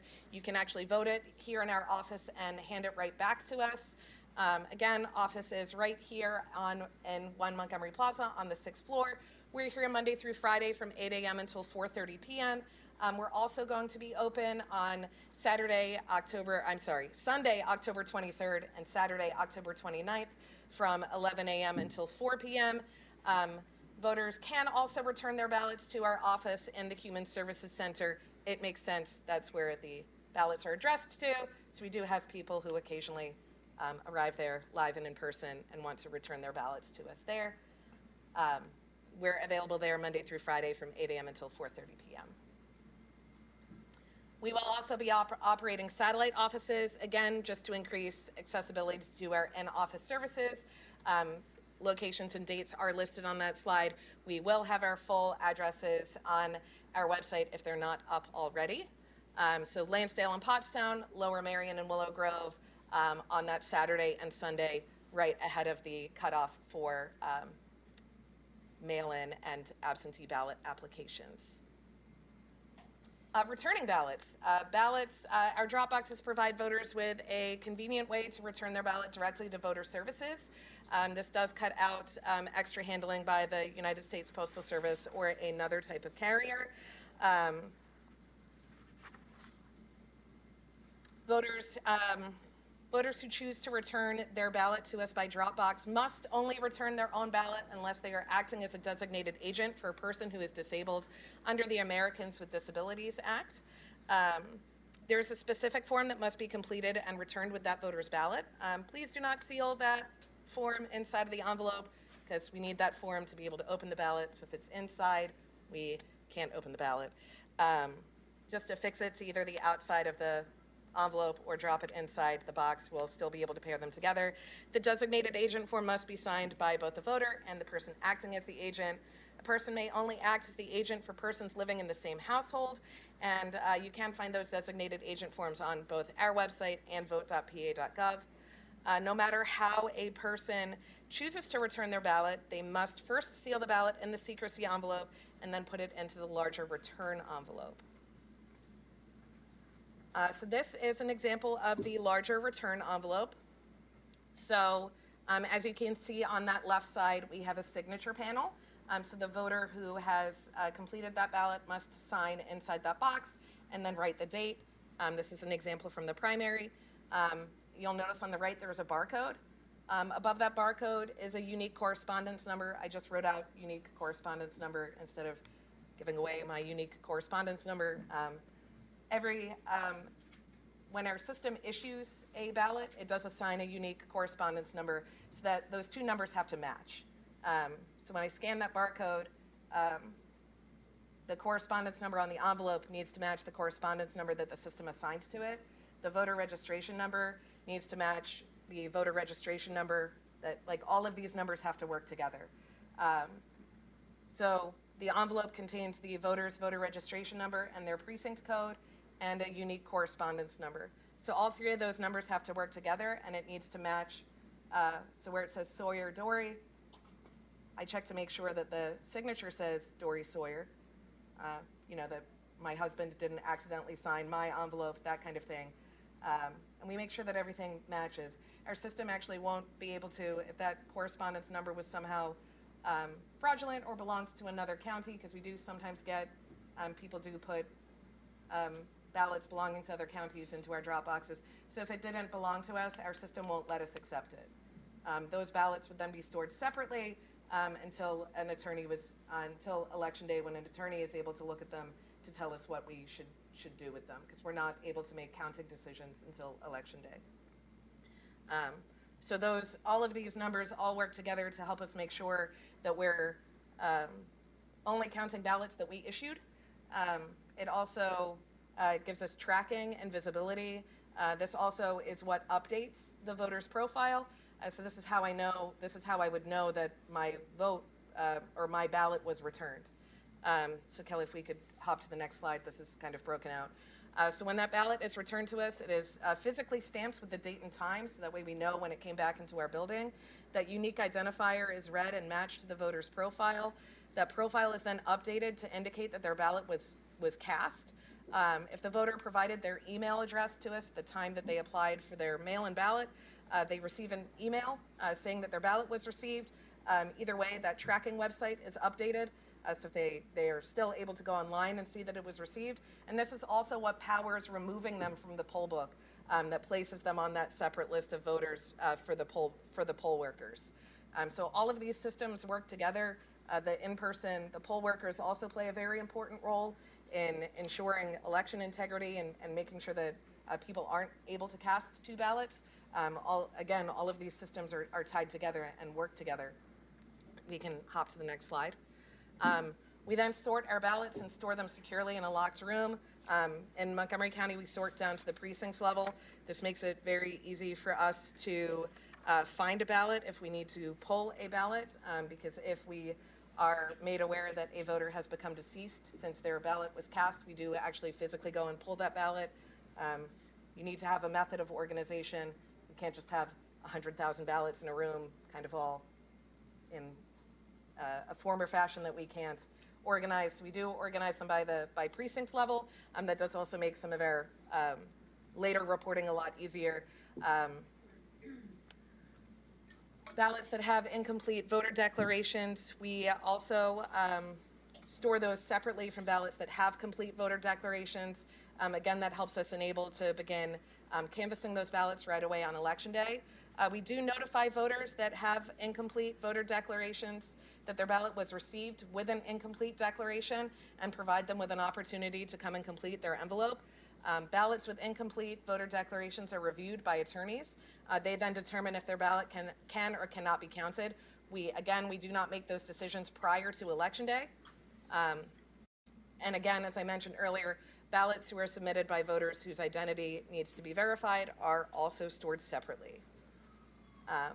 We have to wait until 7 a.m. on election day to start the canvass. When I'm talking about a pre-canvass and a canvass, I'm referring to the process of actually removing the ballots from their envelopes and scanning them into the count. Pre-canvass refers to the time period when the polls are open, and the canvass refers to any time spent after polls close. It's really referring to the same action of opening the envelopes, removing the ballots, and scanning them. The number of ballots received determines how long the canvass will take. Our team, we're pretty consistently at we can do about 6,000 ballots per hour. We can receive ballots up until 8 p.m. on election day. It does take some time for those ballots to come from the various points throughout the county back to our central scan center here in Norristown. We're usually done. We work as quickly and as accurately as we can. We continue to post updates throughout the night and do our best to keep the public informed of how many ballots we've received and how many are yet left to count. All of that's posted on our website. Kelly, we can hop to the next slide. By state law, ballots are not permitted to be counted at the polling locations. Act 77, passed in October of 2019, specified that absentee and mail-in ballots had to be counted in a central facility instead of at the individual precincts. We had further legislation passed this past summer, just in July, that further specified that we must begin the pre-canvass at 7 a.m. on Election Day and continue uninterrupted until the process is complete. And we have to begin the canvass at 8 p.m. So there's really no, spoken very plainly in the law, continue uninterrupted until the process is complete. So we must begin at 7 a.m. and continue until the last eligible ballot is canvassed. Watchers chosen by the parties and candidates are permitted to observe the canvass. Not every ballot that is received is included in the count. If we're not sure if a ballot should or should not be counted, we do have lawyers on hand to review them. They make that final decision. If it is determined that we cannot count a voter's ballot for any reason, we do go back and update the voter's profile to indicate that their ballot was canceled. Then the voter would then be able to go to their polling location to vote using a provisional ballot. Ballots that arrive late are timestamped and then recorded in the voter registration system as being received late. They're preserved unopened and never counted. We do obviously need to account for every ballot that's in our possession. We do need to make sure that the number of people that we say voted by mail-in ballot, we have a ballot for, and it's included in the count. We do have to reconcile that the number of ballots that we say were counted match the number of profiles that were updated, in the same way that our poll workers need to verify that the number of signatures in their poll book matches the number of ballots that they receive at the end of the day. They reconcile based off of their numbered list of voters. Their numbered list of voters should match the number of signatures in their poll book, should match the number of voted ballots that they turn into us at the end of the day. There's an equivalency between voting in person and voting by mail, just as there was with absentee ballots as well. Really all mail-in voting did was expand the same process that there was for absentee. It just became larger.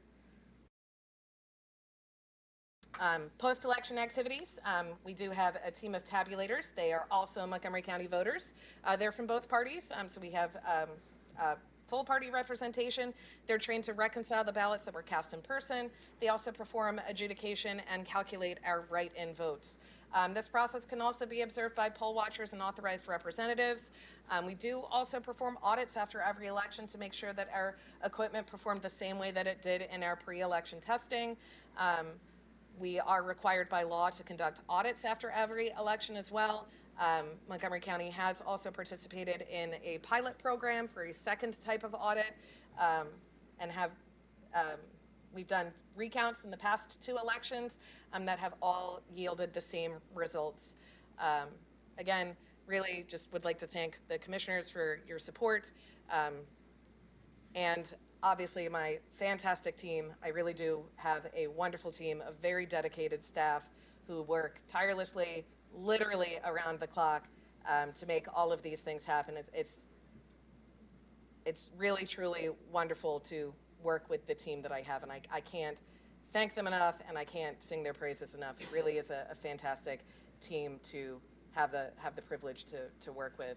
So if anybody would like to talk to any of my teammates who are all rock stars and here to assist, you are welcome to contact us with any of your questions or concerns.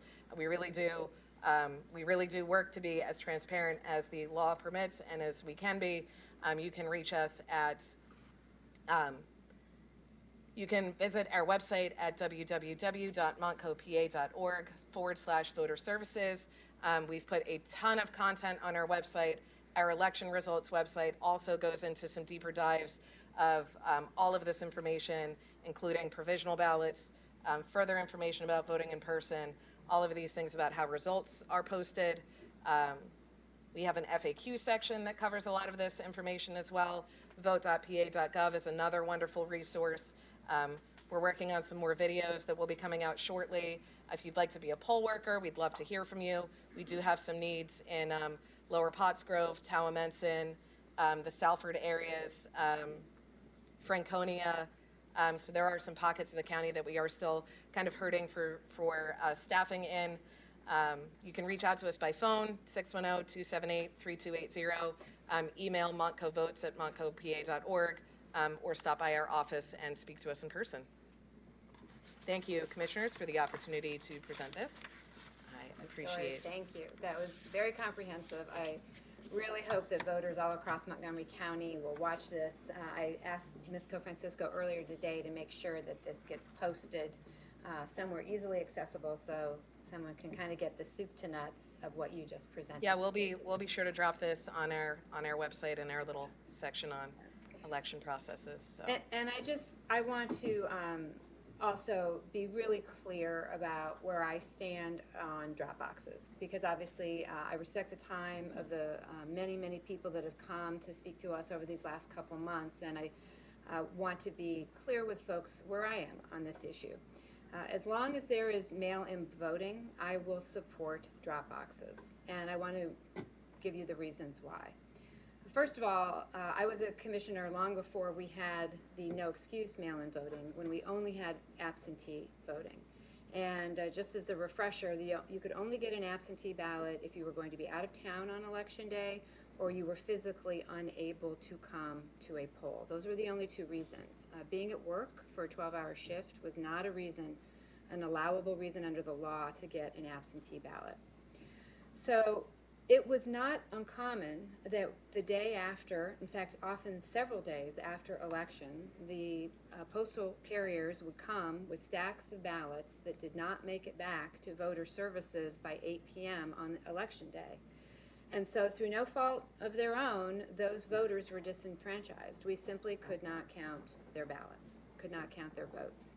And that problem arises because our current laws allow an individual to request of a mail ballot, and this was true for absentee ballots as well, even before we had mail voting, up to 1 week before Election Day. So up to the Tuesday before Election Day, you could before, and you still can, request a mail ballot. Now, we can very likely get that to you when we mail it to you in time, but then you have to fill it out, and if you put it in a postal box to be mailed back to us, despite the good efforts of our postal workers who do try to prioritize this mail, it is unlikely that it is going to get back here in time. So from my perspective, these drop boxes are absolutely critical to ensure that voters are not disenfranchised. Secondly, I just want to underscore what Commissioner Lawrence has said and what Ms. Sawyer has said and some of our public commenters said today. Drop boxes are under continuous surveillance. They are emptied every day by county employees, and those ballots are brought straight back to voter services. It is hard for me, and I say this respectfully, it is very hard for me to understand how individuals think that a U.S. postal box is more secure than that. I heard the commenter today who mentioned that if you commit a crime at a postal box that it is a felony, and I agree, I understand that. There's just no way to know that that crime has been committed. U.S. postal boxes are not under surveillance. You could go to a postal box in the middle of the night, in the dark, in some remote corner in our county and put in as many fake ballots or ballots that you collected from people. There is literally no way for anyone to know that you did that. The most secure thing to do is to come and bring your ballot to a drop box, which is continuously monitored, and those ballots come straight back to voter services every single day. So as long as there's mail-in voting, I will always be for drop boxes. And I do want to just add one comment about mail-in voting. I worked in a hospital for a little over 20 years. Most hospital workers work a 12-hour shift. They work 7A to 7P. But they don't walk out the door at 7 p.m. There's sign-offs and other things that have to happen. So hospital workers tend to walk out the door more like 7:30 or 7:45. Unless you live very close to your polling place, those workers just simply couldn't vote. It's the same holds true for police officers, for EMT workers, for any factory worker that works a 12-hour shift in one of our manufacturing facilities. There were voters all across this county and this Commonwealth that were disenfranchised because they worked a 12-hour shift. I don't know how that protects our republic in any way, shape, or form.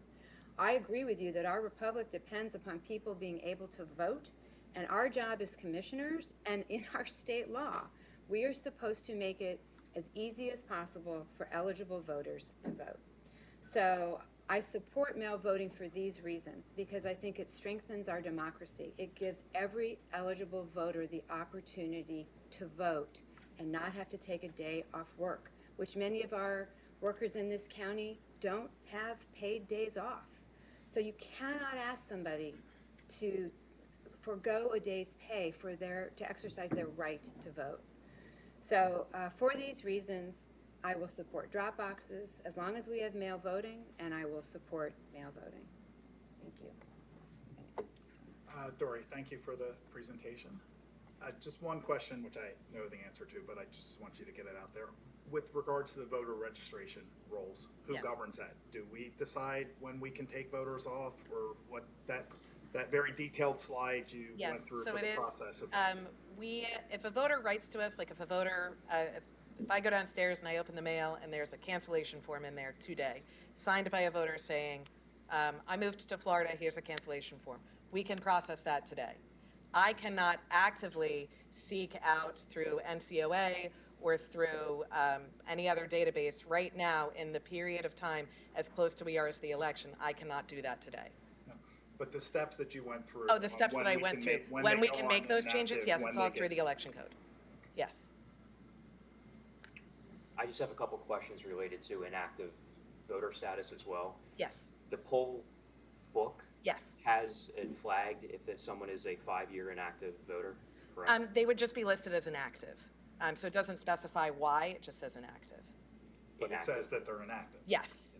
Yes. And then if that person decides, if they want to vote, obviously they're showing up. Correct. Do they have to show an ID?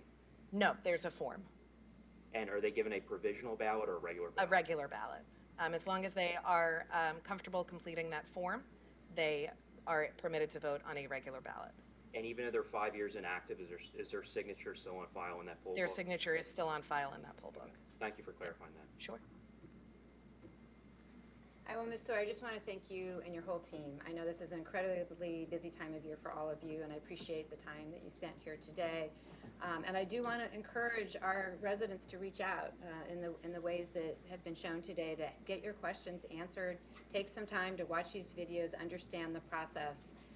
I hope that this has been reassuring for people. There is an enormous amount of process and accountability around voting to protect the integrity of our votes. And the fact that we now have voter-marked paper ballots allows us to actually conduct completely valid audits after the election. You know, before we had these voter-marked paper ballots, at the end of the day, the machines would be shut down and they would print out the same thing that looks like a cash register receipt. And all it had on it was there were, you know, X number of votes for this candidate and X number of votes for that candidate. And that was it. There was no way we could audit that other than to re-add up the totals. Now we can go back and I know we're not going to go into it today, but there are statistical audits being done, there are risk limiting audits being done, where actual ballots marked by voters in this county are recounted. Yeah. I mean, it just doesn't get any more secure than this. Just the recounts that we've done where we actually take the hand-marked paper ballots and run them through different equipment and produce, the results don't change. We still have the same candidates winning. We still have the same things happening. We're still able to report the same results. Even running the same ballots through different equipment is really proof that the system works and that our teams are administering elections in a very safe and secure way. Yeah, absolutely. So I can say with confidence that since I've been a commissioner since 2015, we have never had more secure elections, and that we can actually show that with real audits of real ballots filled out by real voters. So thank you so much, and I look forward to a smooth election over these next couple of months. Here too. Thank you. Okay, next up, welcome Nelly Jimenez. Before I invite you to share your comments with us, I do want to just take the moment to acknowledge that this is National Hispanic Heritage Month, which began September 15th and continues through October 15th. This month, we recognize the contributions of the nearly 6% of our county residents who identify as Hispanic. American history and our county history has been enriched by and benefited from Hispanic writers, scientists, soldiers, doctors, entrepreneurs, academics, and leaders in labor and government. During National Hispanic Heritage Month, we reaffirm that diversity is absolutely one of our county's biggest strengths, and we acknowledge the leaders who've helped the county implement the programs and services to continue to serve this growing segment of our community. So just want to welcome Nelly and also acknowledge that part of our county's commitment in supporting an equitable recovery from the pandemic. Our recovery plan includes projects that will invest in historically underserved communities, including our Hispanic community. And I believe in total we have allocated more than $6.3 million across multiple programs to organizations that serve our Latino and Hispanic communities. One specific focus area is to provide facilities to house critical services and gathering spaces. Our recovery plan supports a new site for Aclama, which I suspect we might hear a little bit about today. And with that, I'm proud to welcome Nelly Jimenez, the CEO of Aclama, to join us today. Thank you so much. Thank you for having me today. Buenas tardes. Happy Hispanic Heritage Month. And I always said, yeah, Hispanic Heritage Month is to celebrate the different contributions of Hispanics, but it should be also an opportunity for those who are not Hispanic to learn more about our culture and about who we are, and not only celebrate the food, which is very popular in the United States, but also, like you said, Dr. Arkush, our contributions on the economic, culture, so many businesses, Latinos are well known to open businesses, and you can have, you can go into Marshall Street and you can see a lot of Latino business on, and I want to celebrate them because they make sacrifices every day to bring millions of dollars to the county. And you can see also a growth of Latino businesses now in Pottstown and now opening in Lansdale. And those are, you know, contributions that the Latino community brings. This year, Hispanic Heritage Month, national theme is Unidos, is inclusivity for a stronger nation. Next, thank you. So I represent Aclamo, and we are the only full social services organization that serve Latinos and also other minority communities. We have been in the system for 45 years, and it was created by a group of amazing leaders who came together and decided, you know what, there is no one serving the Latino community, the growing Latino community, and they got together and they formed the organization, and it has been my honor in the last 7.5 years to be able to take Aclamo where it is right now. We provide services through health, education, and social services. We have been able to work with different partners all around the county to make sure that not only the Latino, but other communities and other minority communities work together to make our county stronger. Next. So this is a little bit about us. I'm not gonna read the slide because we don't have much time, but I wanted to show you a little bit about our mission and our vision. And the most important thing is for us that every family, every child, and every adult, we want them to reach their full potential, independence and happiness. And that's our vision. That's what we wanna see. Next. And this is a little bit of our impact. Again, I'm not going to read this slide, but this is a little bit of our impact. As soon as the pandemic started, we went into working with our communities. We were out there. We were distributing food. We were providing services. And then Ida hit. And it hasn't been easy, I'm going to tell you, in the last 2.5 years. But we have been in the front fighting every step of the way with everybody in our community. Next. Then these are other numbers. This is our team doing a lot of the vaccination, not only with COVID, we did also testing. We also, help people understand the impact of the vaccine, but also, with flu and other vaccinations. So we work with seniors, we work with children, and we make sure that parents and adults are educated on their choices that they can make. Next. This is also other numbers, and we are very proud also about our specific emergency rental and utility assistance program that we have been running, helping to make sure that those who are more vulnerable in our community that have been impacted by COVID receive the support and the services that they need so they can stay home, to avoiding that they become homeless, and that we have support from the community, knowing that we're going to be there for them through these terrible times. Next. And this is, like you mentioned, Dr. Arkush, this is, the Montgomery adopted the final recovery plan on August 2022.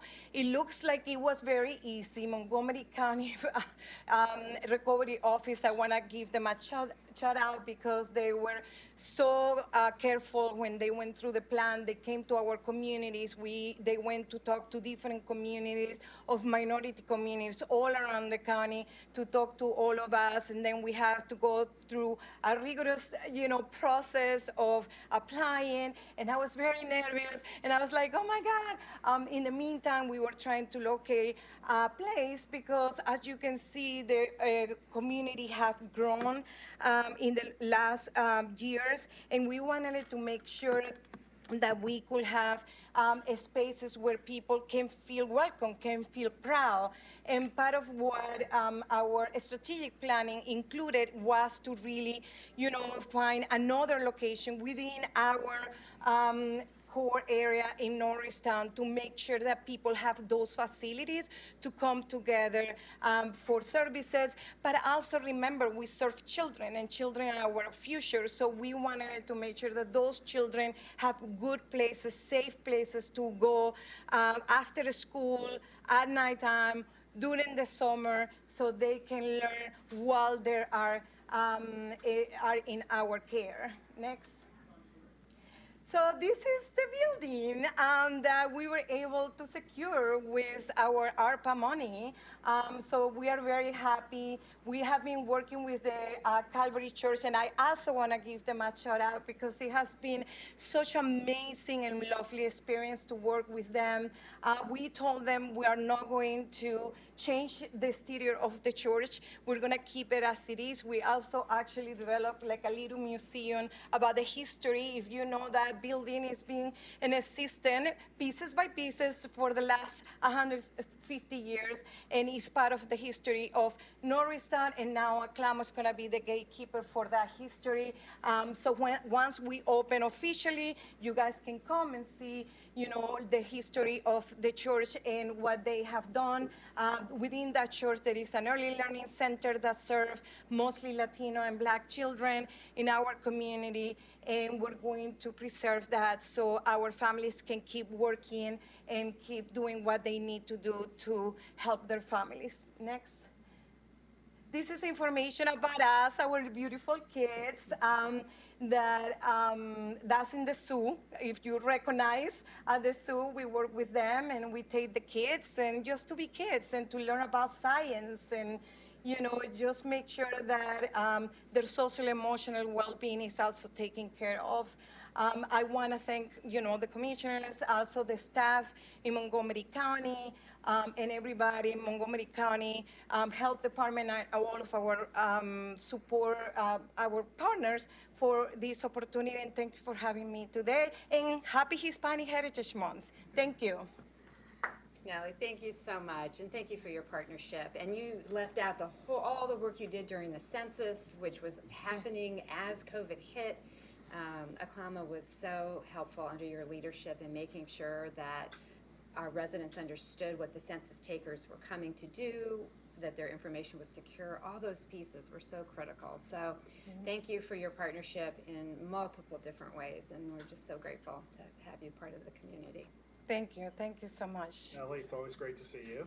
Thank you. Thank you for your leadership in the community, both at Aklamo, but there's so many things that you're involved with personally, I know. And I was in Lansdale the other day. I was visiting with Matt on Main Street, and I saw Aklamo is there providing services in Lansdale now as well, which you didn't mention. So I was glad to see that. But it's great to see you, and thank you for all the work that you do. Thank you so much. It is my pleasure. I really enjoy it, and I have an amazing team. I couldn't do this without them. Those unsung heroes that no one sees. Everybody sees my face and Nelly, but I have a lot of people behind me, the board, and of course all of our donors and our supporters and our staff who works tirelessly. When Ida happened, what people don't know is that we were the next day, we were every day in the shelter, we were working with everybody in the community that needed, and we're still doing that, working with the Ida survivors who are still struggling. So we're here to serve everybody in the community. And again, thank you for the opportunity. Thank you. Yeah, I'd like to thank you as well, and on a happy note, I believe Saturday the 24th of September, there was a Hispanic Heritage Festival here in Norristown, and I heard a lot of positive feedback from community members that enjoyed it and had a good time. And I know you're very involved with organizing that. Well, actually, that was with another group, but congratulations to them. They did good. No, I love that because normally it has been a clamor, right? We are the full organization, like the biggest organization, the first organization, but there are other groups that are doing amazing work to help the Latino community, and I also commend them. So, yes, thank you. You're welcome. Thank you. Thank you. All right, next, Dr. Wong with an update on vaccines and some other COVID info. Good morning. Good morning. Thank you very much, Commissioners, for allowing me to be here today. My name is Alvin Wong. I have the privilege of serving as the Chief Medical Officer and the Regional EMS Medical Director for the Department of Public Safety. So today I wanted to talk about some updates to the COVID-19 BA.5 subvariant and some of the bivalent boosters that are available. Next slide, please. So as we have heard throughout the years, the COVID-19 pandemic has led to numerous mutations in the virus which cause the disease, and we are currently facing increased rates of the Omicron variants as well as subvariants.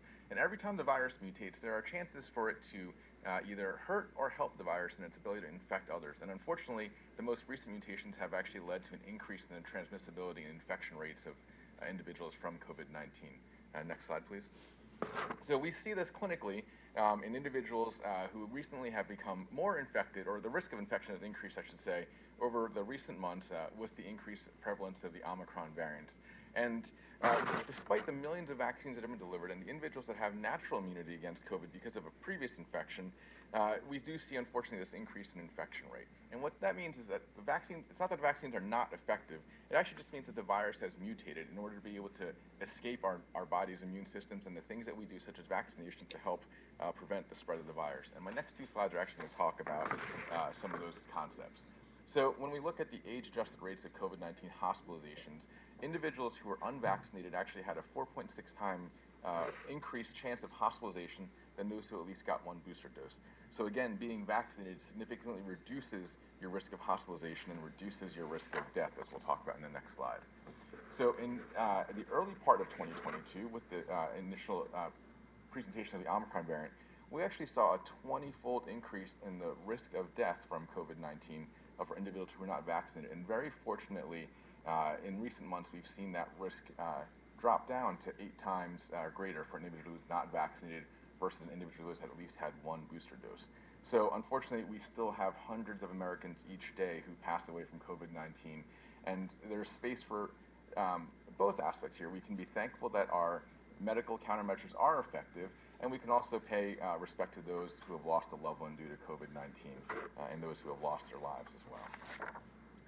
So looking at some CDC data for our local community, we actually see that the Omicron BA4 and BA5 subvariants have actually become very, very prevalent in the infection rate that we see for individuals in our region.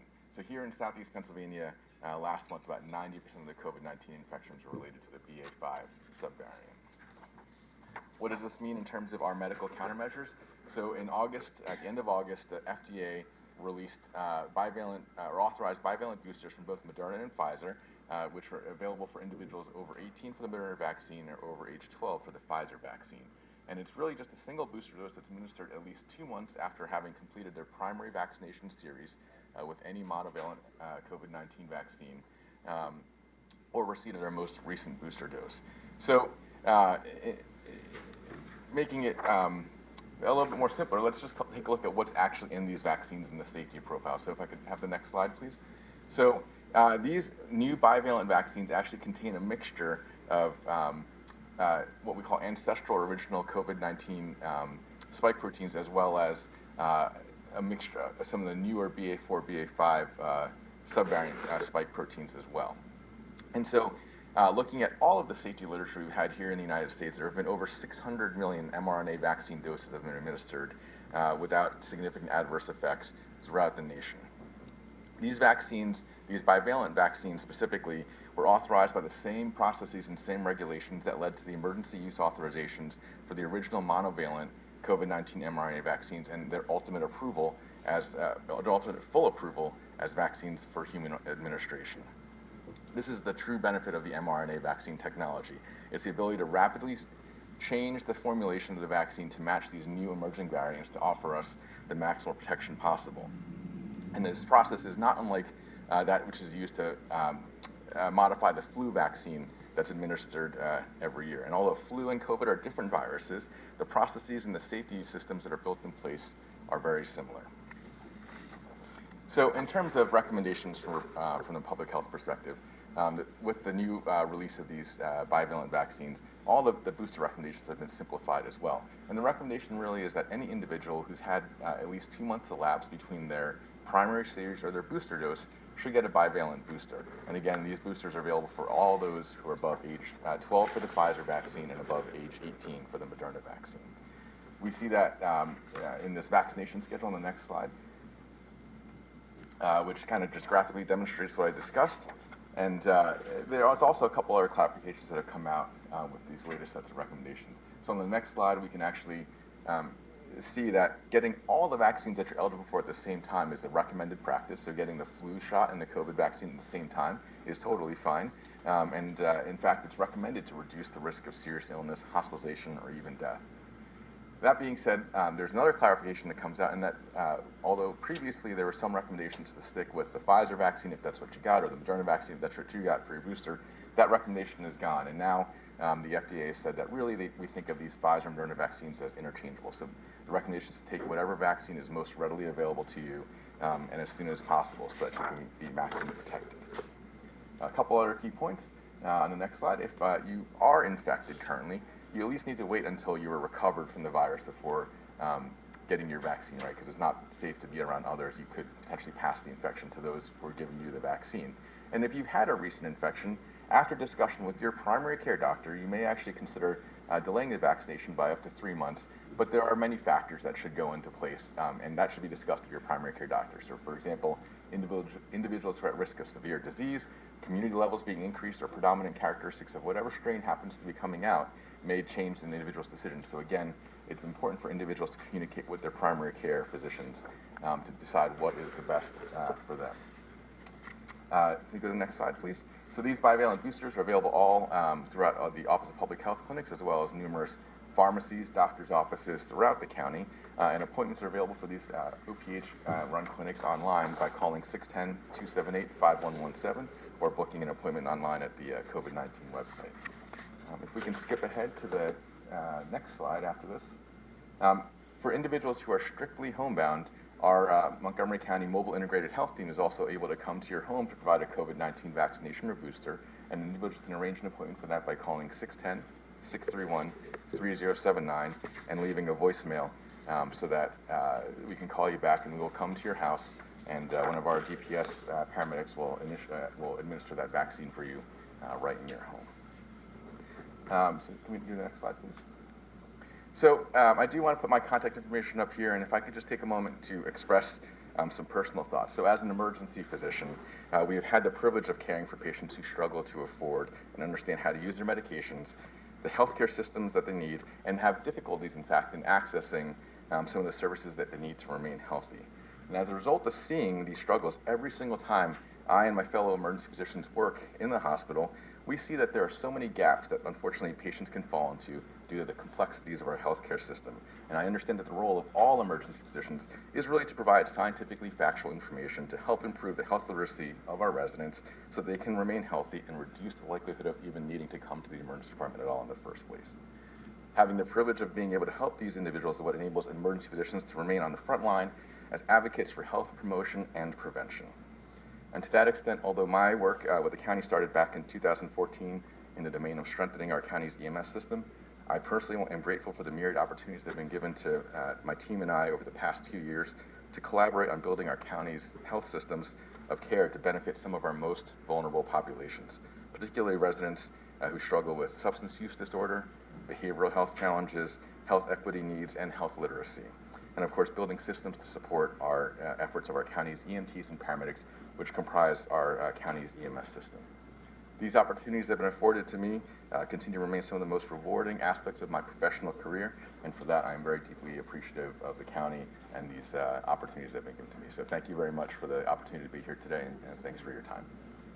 Dr. Long, thank you for that great update, and I just want to thank you for your leadership, particularly with our new community paramedic service. You and your team have been instrumental in making sure that homebound individuals could get vaccinated, and you've also done outreach to individuals who are currently unhoused and really made sure that we gave everyone who would like to be vaccinated the opportunity to do so. And I just want to underscore one thing that you said, because as I talk to people across our community, I know this is a point of confusion for a lot of people. What's important about the vaccine that's available today is that it is actually vaccinating us for the strains of COVID that are prevalent in our community right now. In fact, they're basically just about 100% of the strains of COVID that are in our community. This vaccine is matched to what's out there right now. The older vaccines did not have any Omicron in them, and so it's an opportunity to get vaccinated against what is currently circulating in our community right now. Exactly. Yeah. Great. Thank you for the update. Okay, thanks Thank so you. much. Take care. So speaking of vaccines, it is time for our annual flu vaccine update and our annual opportunity to get vaccinated. So Dr. Lorraine, good morning and welcome. Actually, good afternoon. Sorry, good afternoon and welcome. Yes, good afternoon, commissioners. Good afternoon, everyone. I'm going to be talking pretty much just about flu vaccine at this point, but I do want to address just a couple quick comments in amplification of my colleague, Dr. Wong's statements. The medical profession, for a very, very long time, has had very, very altruistic motives in most of its practitioners, and that we are entrusted with the public care. And we find it a very serious and sacred duty to take scientific information and put that in an understandable form and utilize that for the best care of our patients. And we are advocates for our patients, and whether it's an emergency physician or an internist or a hematologist or an anesthesiologist, we all have been working together in extraordinary ways during the pandemic. We certainly have been doing that before as well, but there's been a flood of information out there. It's been very, very confusing to the public. And our role as physicians in practice, and our role, Dr. Wong and I, as members of the county team, is assimilating that information and trying to put it in a form that people can understand, that people can use, and people can decide what, based on their own priorities, what is best for them. So that is our job. We take it seriously, and we think that we've done very well in getting that information out. And it's such an important part of what we do on a daily basis. Now, with that said, I am very, very grateful for the opportunity to only talk about flu, since he did such a masterful job of talking about COVID. And flu, of course, this is an every year thing. Next slide, please, Kelly. So who should get the flu vaccine? Well, the answer is everyone in your family who is 6 months and older. And the reason for that is that under 6 months, there isn't a very good response to the vaccine. As you'll see a little bit later, however, there is a way of protecting those little babies as well. Next, please. So what are the reasons why people should get a flu vaccine? Well, number one, it can prevent the flu. It may be a little bit strange for some people to understand. That actually isn't the primary reason that we immunize for flu. The primary reason is to prevent serious illness, but it's a great benefit when we can say, hey, it prevents the disease as well. Also, I'll mention, by the way, that most of this data is from a few years back, because the last couple of years have been very anomalous when it comes to flu. 2 years ago, in the height of the early days of the pandemic, we were taking some very extraordinary protective measures, and that really prevented flu. We had such a low number that we can't even use that as a statistical calculation. Last year, it went up a little bit, and by the way, this year it's projected to go up even more.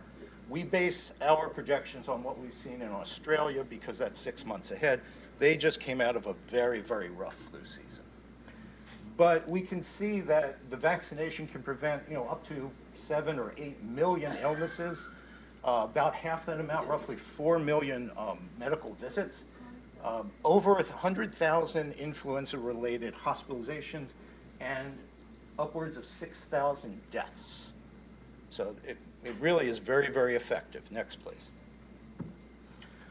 Now, most importantly, the flu vaccinations have been shown in many, many studies to decrease the severity of illness in people who do get vaccinated but still come down with flu.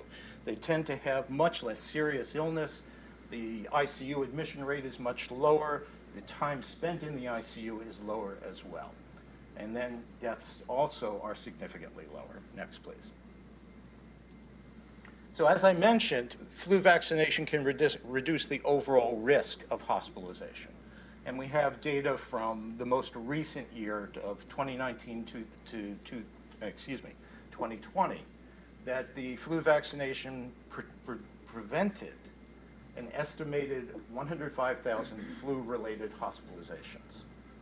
And in children also, this is very, very significant. We can prevent hospitalizations, we can prevent NICU admissions, and pediatric ICU admissions. Next, please. People who have chronic health conditions are at much, much higher risk of complications of flu. So people who may have diabetes or chronic obstructive pulmonary disease are much, much more likely to get sick, much more likely to die. And studies have shown pretty conclusively that the risk of those complications can be significantly lowered by a flu immunization. Next, please. And this is what I was referring to before when I was talking about infants. So pregnant women, this is a group that actually is very strongly recommended to get a flu vaccine. The vaccination can reduce hospitalizations in pregnant women by up to 50%. Very, very impressive. It is very safe. It's safe early in pregnancy. It's safe late in pregnancy. And those women who are immunized during pregnancy are giving passive antibodies to the child after delivery as well, which can protect them for the first 6 months of life. Next, please. Now, if you get immunized from flu, you're less likely to get sick. You're less likely to transmit that illness to other people. So if you're living with someone who's elderly, or if you have young children, or if you work in the healthcare professions and you see a lot of people who are sick, flu immunization will help to prevent you transmitting that illness to others. Very, very important to control that vector as well. Next, please. Now, despite the fact that we have this information and we've been doing this for a very, very long time, each year only about half of the people who are eligible for flu vaccination actually get it. There are hundreds of thousands of hospitalizations, tens of thousands of deaths that can be prevented if more people were immunized. Next, please. Well, along those lines, we are doing our best to try to help people get immunized. We're very fortunate the infrastructure for immunization has increased dramatically in the past couple of years. We have pharmacies that are immunizing, we have medical offices that are immunizing, and we have community clinics. So here is the list of our Montgomery County Office of Public Health clinics that we have scheduled for this flu season, and is actually kicking off in about 13 minutes, I believe. In Pottstown will be our first public flu clinic. And then there are other ones as well in Lansdale, Norristown, Abington, Upper Merion.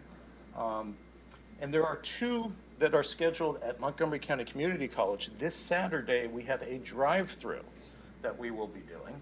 And then later on in the month, actually at the beginning of November, there is an indoor event at Montco.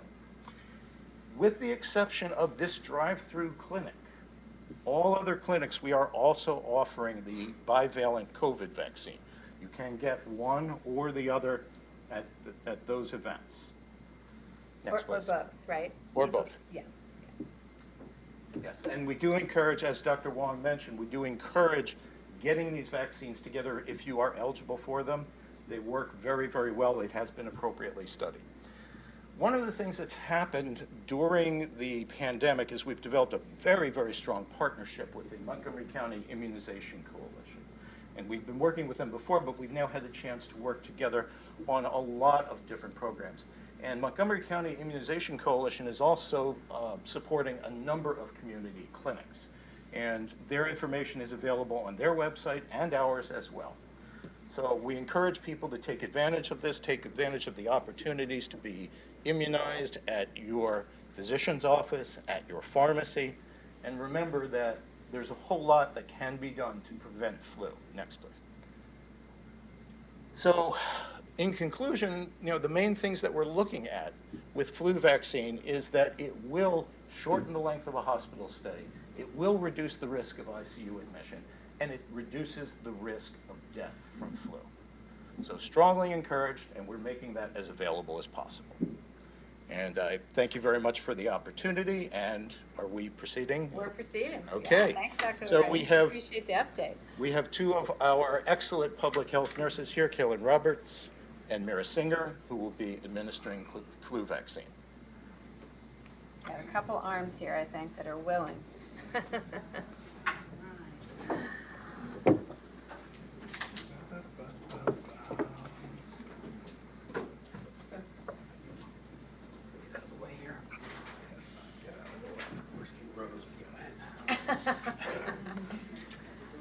And it really doesn't hurt that much.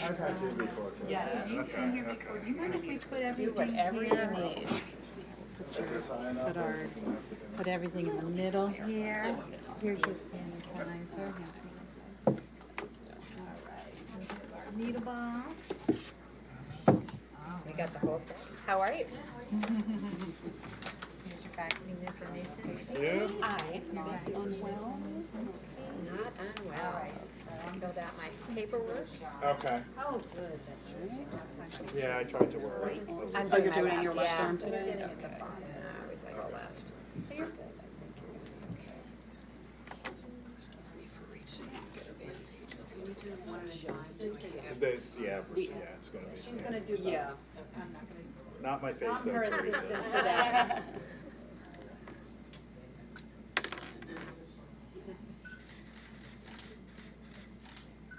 Didn't even feel it. Thank you, appreciate it.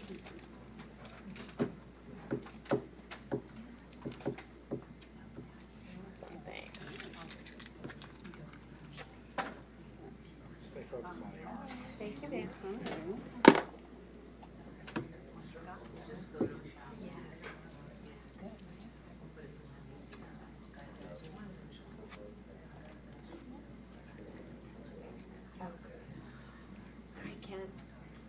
want me to hold your hand? Just checking. You got through this week. I requested Al, but it's, Mr.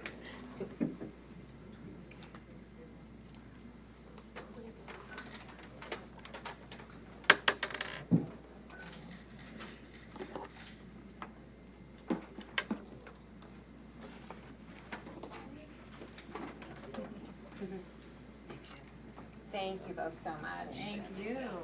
And thanks, Thank Dr. you. Lorraine. Thank you, Dr. Wong. We really appreciate all your time today. All right. Get the resolutions. Here we go. Okay.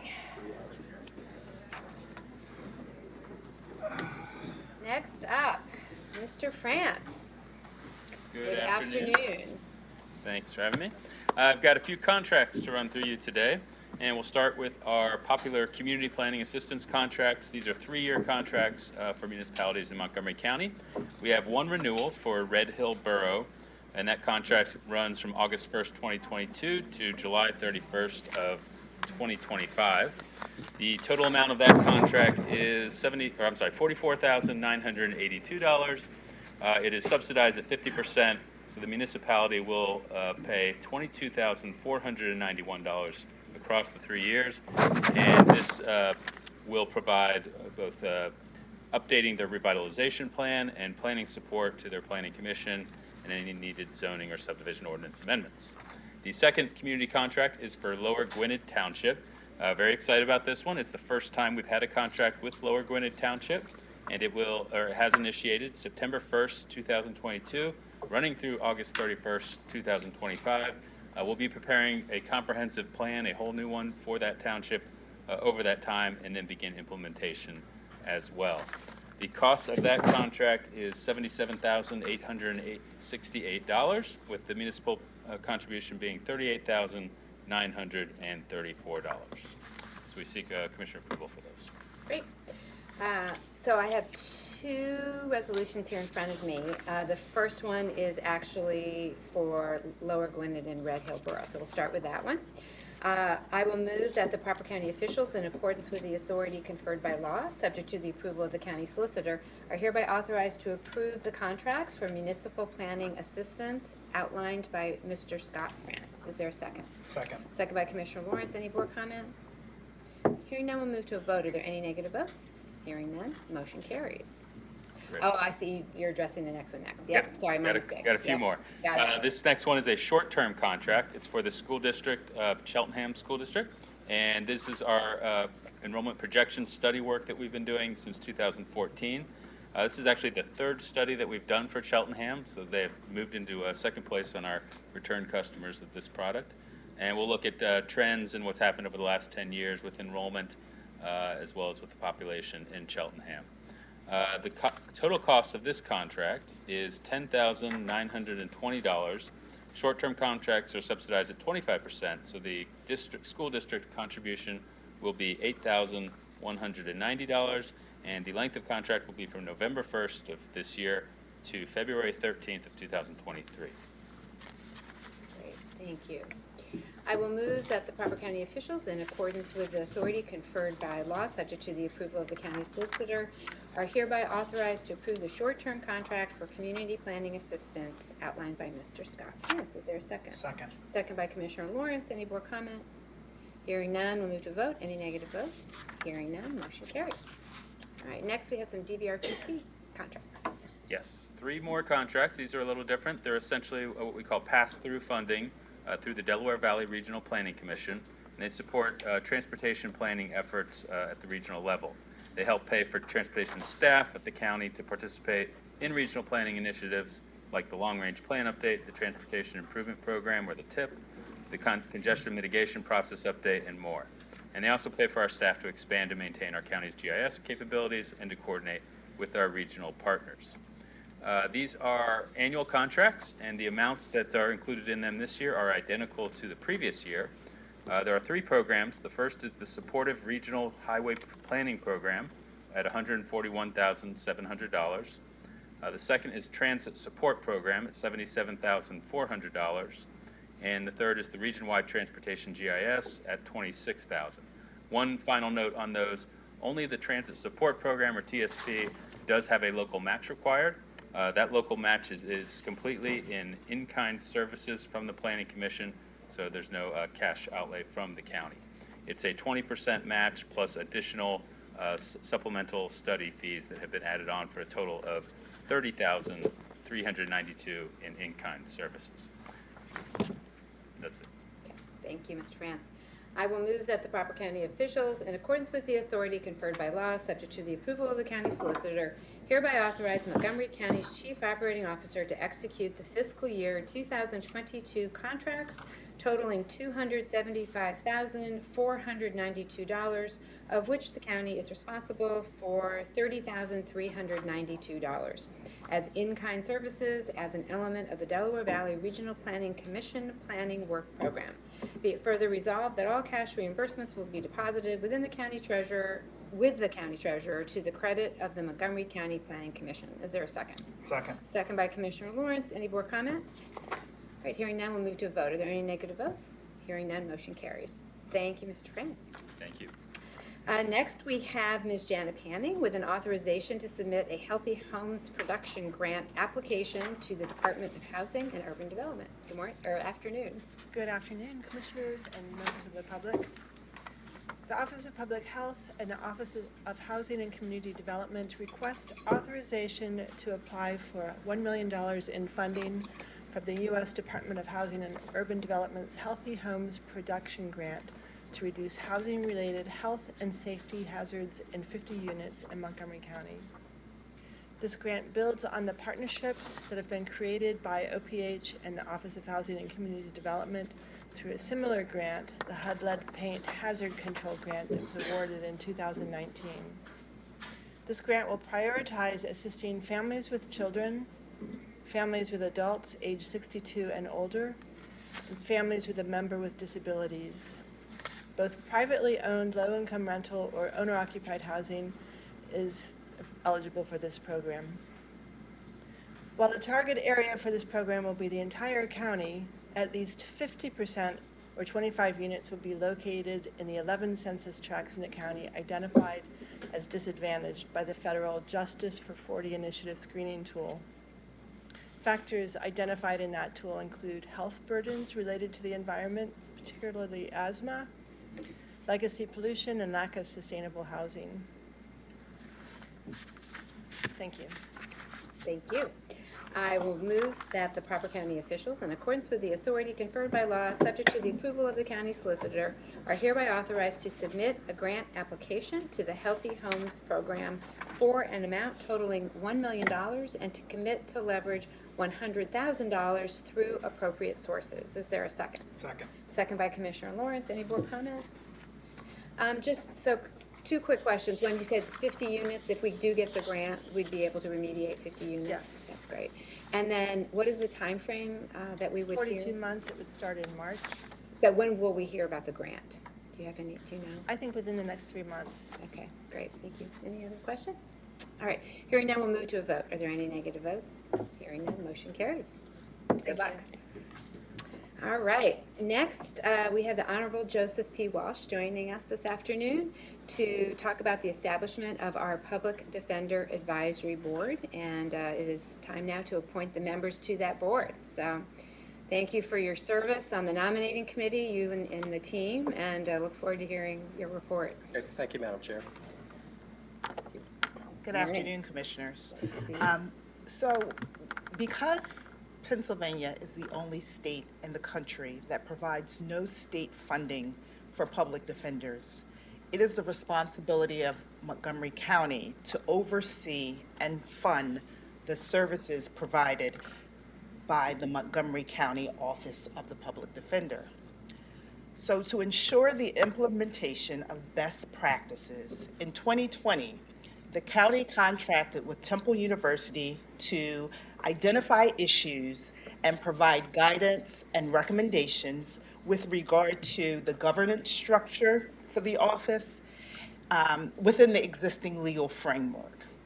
And as a result, a principal recommendation of Temple was the creation of an independent advisory board to the office of the, to the office of the public defender. And it was the thought of Temple that that advisory board would play a significant role in appointing a chief public defender for the county and provide advice and counsel regarding the operations, policy initiatives, and funding needs for the office. According to the Temple report, the advisory board would also identify opportunities to advance equity in the criminal justice system and ultimately serve as a resource for all attorneys in the county who have an indigent defense practice. As it relates to the makeup of the advisory board, Temple recommended that the board include a diverse group of people who are devoted to the continuous improvement of indigent defense representation, with the majority of the board members being licensed attorneys, either practicing or living in Montgomery County, and also including a combination of community group representatives associated with organizations that related to social justice or criminal justice reform. It was also recommended that the board be made up with individuals who are either current or former clients of the County Public Defender's Office and senior leaders working in areas of mental health, substance abuse, housing, domestic violence, or veterans affairs. Temple also provided guidance on how members of the advisory board should be selected. The report recommended that the county form a nominating committee whose independent responsibility would be to solicit, interview, review, and recommend individuals to serve on the advisory board. So in early 2020, a nominating committee was formed, and over many months, the extremely dedicated members of the nominating committee worked really, really hard to develop its own operational structure, establish criteria, and a selection process, and to ultimately select and recommend individuals to you for appointment to the advisory board. And here to speak more in detail about the work of the nominating committee is the Honorable Joseph P. Walsh, who was a member of the committee. Ms. Montgomery, thank you so much for your fantastic support to this group. I know you have been deeply, deeply involved, and we're really grateful for everything that you've done. Yeah, Yvonne's been fantastic, and we could not have done it without her, trust me. So on behalf of the nominating committee, I would like to thank the Board of Commissioners for embracing the best practices that were set forth in the Scheller report. I'd also like to thank my fellow committee members. We had Keir Bradford Gray. I think everyone knows Keir. She was the Chief Public Defender here in Montgomery County for several years. She was the Chief Public Defender down in the Defenders Association for Philadelphia County, and she was instrumental on our panel. We had Anna Durbin, who's a criminal defense attorney from Lower Merion Township. Practices a lot in the criminal defense field here in Montgomery County. He's very active in the Bar Association's Criminal Defense Committee, I know. We had Dea Gerard May, who's involved with the NAACP and the AMBLR. We had Dr. Vernon Ross, who's the Director of Inclusion and Diversity at SAC, and of course myself. We were put together by you back in, I think, March of this year. We started our meetings in April. We worked through August. During that time frame, we received over 30 applications for positions on the advisory board. We interviewed 20 individuals by way of Zoom, and then we pared that down to 14 individuals, which we have presented to the Board of Commissioners for your ultimate consideration for the advisory board. I have to tell you, I mean, we worked a lot of hours. A lot of these interviews were done late in the afternoon into the early evening. Yvonne was there by our side the entire time. She set everything up. She kept us on task. She kept us on time. All of the interviews were a half hour in length. We had standard stock questions for each of the candidates so that we would have a consistency in how we interviewed these various individuals. And it also helped us as a committee. If a committee member could not make a particular interview, we had the ability, because Yvonne taped them, to go back and look at the tapes. And I know that the tapes were available as well to the commissioners for review as well. So we were finally able, to pare it down to about 14 individuals. It was an abundance of riches that we had. We had a lot of people that reached out with amazing qualifications that want to be a part of this process. With that, in terms of what the committee saw as the duties of this advisory board, we had broken this down and we explained this to each of the candidates at the outset of each of the interviews. The advisory board will screen, interview, and recommend candidates for the position of Chief Public Defender to the Montgomery County Board of Commissioners, following county equal opportunity hiring practices. They're going to be charged with recommending removal of the Chief Public Defender if necessary, and if so guided. Support the successful operation of the Office of Public Defender. They should provide input on policy, priorities, legislation that impact the Justice Center, improve equality in the criminal justice system, and identify areas of advocacy on local, state, and federal policy.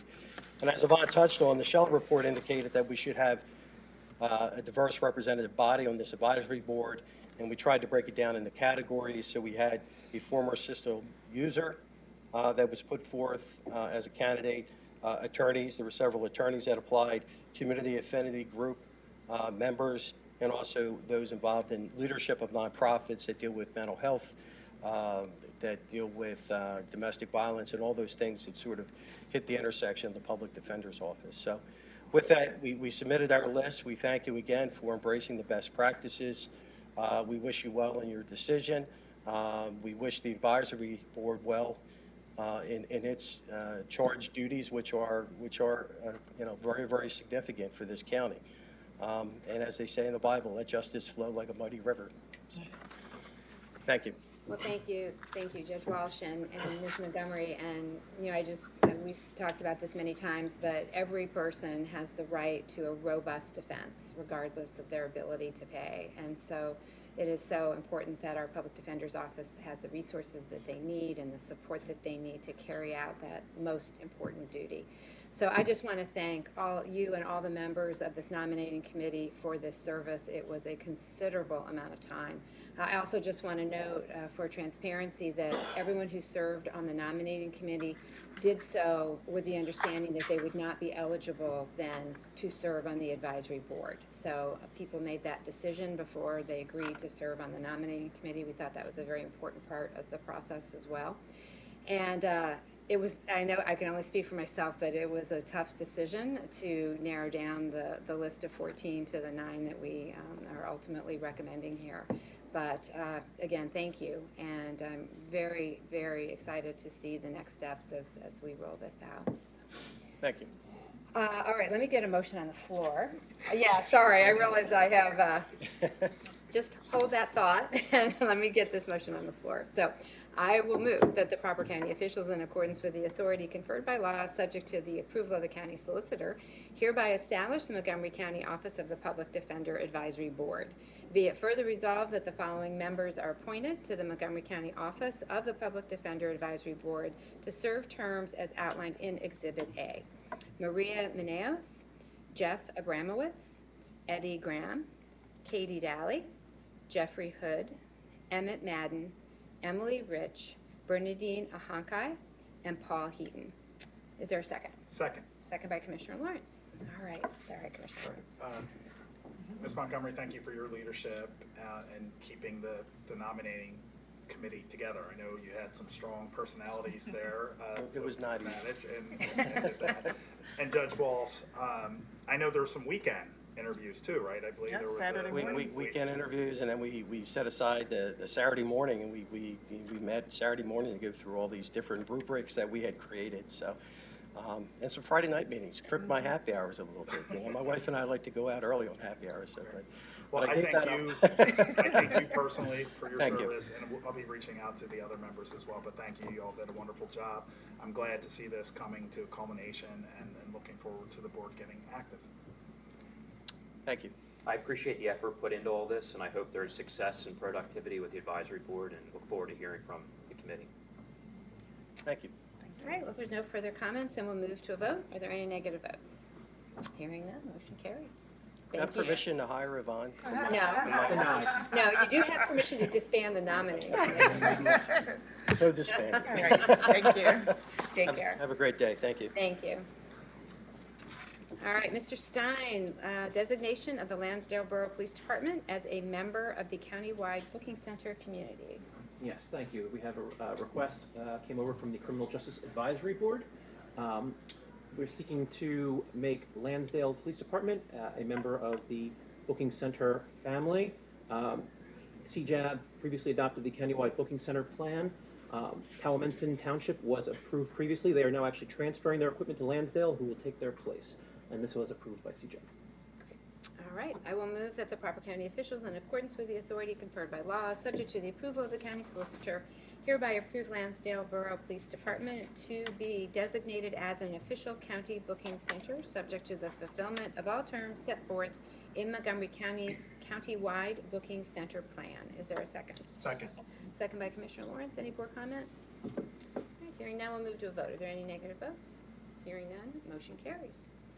Next, Mr. Stein, we have approval of an amendment to the public comment guidelines. Yes, thank you very much.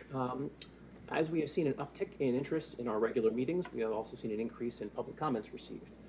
Unlike a large number of other county and municipal boards, Montgomery County does not put an overall time limit on the amount of time people can make public comments, as evidenced by the fact that our past few public comment periods have run over an hour. Because the commissioners desire to permit the maximum number of people to exercise the legal right to participate in government, our public comment guidelines are intended to streamline the process so long as the requirements don't violate the Pennsylvania Sunshine Act, which governs how public meetings are run.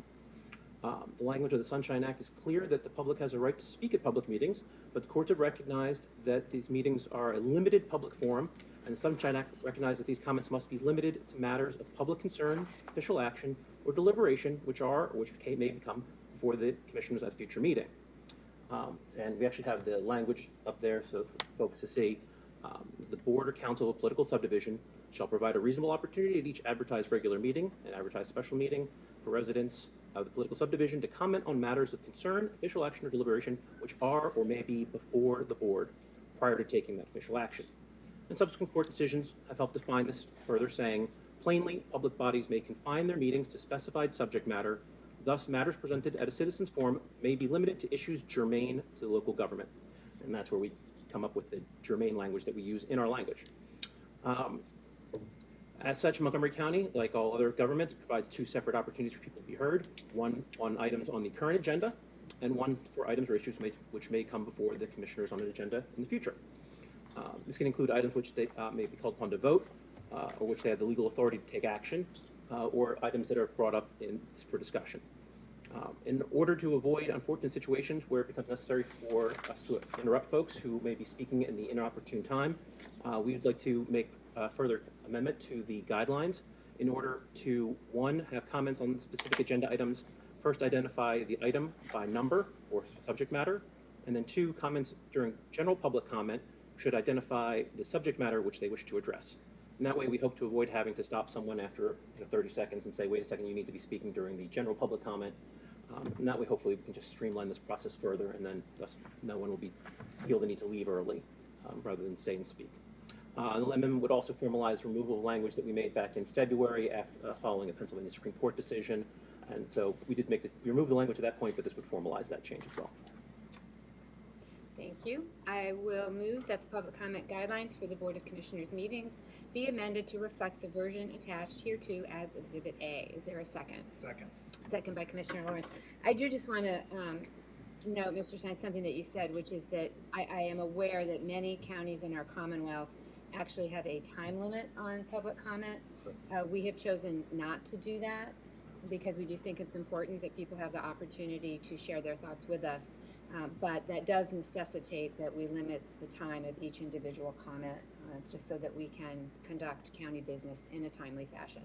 So that is an approach that I certainly support, that we don't put a limit on the total amount of time, but we do have to put a limit on each individual comment. And hopefully these new recommendations of identifying which item on the agenda the constituent is speaking to, or in general public comment, the topic of their general public comment, again, just to help streamline and make sure that we are using the time as effectively as possible for everyone that has taken the time to come and join us at our public meetings.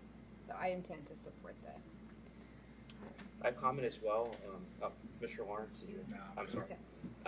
I believe it's important to make sure there's not members of the public that come to our meetings and to disrupt the meeting and speak out of turn or yell from their seats. But when it comes to time limiting, this has evolved significantly since I first took office. When I first took office, there was no time limit on public comment, and actually that took place at the end of our board meeting. That's now at the beginning of our meeting. And prior administrations, it was handled totally different. There was public comment allowed before the Board of Commissioners actually voted on resolutions and contracts before them. And due to the fact that our county is very large geographically, I recognize, as mentioned earlier, that it can possibly take people over an hour to get to One Montgomery Plaza. And if they spend that time where they have to rearrange their work schedule, travel distance, deal with parking meters outside to speak to the commissioners, if they require more than 2 minutes, I think that should be granted. And I don't want to put more restrictions on the public's comment. I heavily factor in their input when I make my decisions as their commissioner. So I would request a roll call vote. All right, so I think we'll move to a vote then. Ms. Washington? Aye. Aye. Opposed? Motion carries. Ms. Pardue? Good afternoon. Good afternoon, Commissioners. You should have in front of you the final copy of the Commissioners' Department's personnel list. It is a 3-page document dated Wednesday, October 5th, 2022, with a timestamp of 9:50 a.m. All positions have been reviewed and accounted for and are presented for consideration. Thank you. I will move to approve the October 6, 2022 personnel presentation as given by Director of Human Resources, Ms. Donna Pardue, and to authorize the proper county officials to execute the same. Is there a second? Second. Second by Commissioner Lawrence. Any board comment? Hearing none, we'll move to a vote. Are there any negative votes? Hearing none, motion carries. Thank you. All right, we will now move to advertisements of an ITO and RFPs. Ms. O'Malley. Yes, we have an invitation to qualify on behalf of purchasing for flags. The successful responder will provide flags for Montgomery County and other counties with membership in the Southeastern Pennsylvania Counties Cooperative Purchasing Board. Contract will be awarded to multiple qualified responders. 2, an RFP on behalf of Commerce for employment consultants. The successful responders will provide supplemental workforce content to encourage participation and/or address significant barriers to continued programmatic success and employment. Contracts will be awarded to the highest rated responders. 3, an RFP on behalf of Health and Human Services for home ownership counseling services. The successful responder will provide home buyer education services. Contract will be awarded to the highest rated responder. 4, an RFP on behalf of the Planning Commission for a trail design consultant. The successful responder will provide design and engineering services for Section C of the Cross County Trail East section. Contract will be awarded to the highest rated responder. 5, RFP on behalf of Recorder of Deeds for index verification services. The successful responder will provide verification of accurate indexing information on recorded documents. Contract will be awarded to the highest rated responder. 6, an RFP on behalf of Supervision Services for drug, alcohol, and mental health treatment providers. The successful responder will provide a system for evaluation, referrals, and consultations for criminal justice clients. Contract be awarded to the highest rated responder. 7, RFP on behalf of the Information and Technology Solutions for the Justice Center Network, Wi-Fi design and installation. The successful responder will provide equipment, design, installation, and technology engineering services to the new Justice Center. Contract be awarded to the highest rated responder. All ITQs, RFPs, and bids are available on the county's purchasing website at www.montcopa.org/purchasing. Thank you. I will move to approve the preceding request for the advertisement of an ITQ and RFPs as described by the Deputy Chief Operating Officer, Ms. Barbara O'Malley, and to authorize the proper county officials to execute the same subject to the approval of the county solicitor. Is there a second? Second. Second by Commissioner Lawrence. Any board comment? All right, hearing none, we'll move to a vote. Are there any negative votes? Hearing none, motion carries. Next, we have awards of contract for the county. Yes, one contract award, assets and infrastructure, design services, Alloy 5 LLC of Bethlehem, PA, $28,425. Contract provides restroom design services for Upper Schuylkill Valley Park. RFP 2243 was viewed by 35 providers with 2 responses received. Contract is awarded to the highest rated responder. 2, contract award district attorney data storage. Axon Enterprise Incorporated of Scottsdale, Arizona, $100,000. Contract provides the mitigation and migration to a new evidence storage system, which is required due to the current system being discontinued.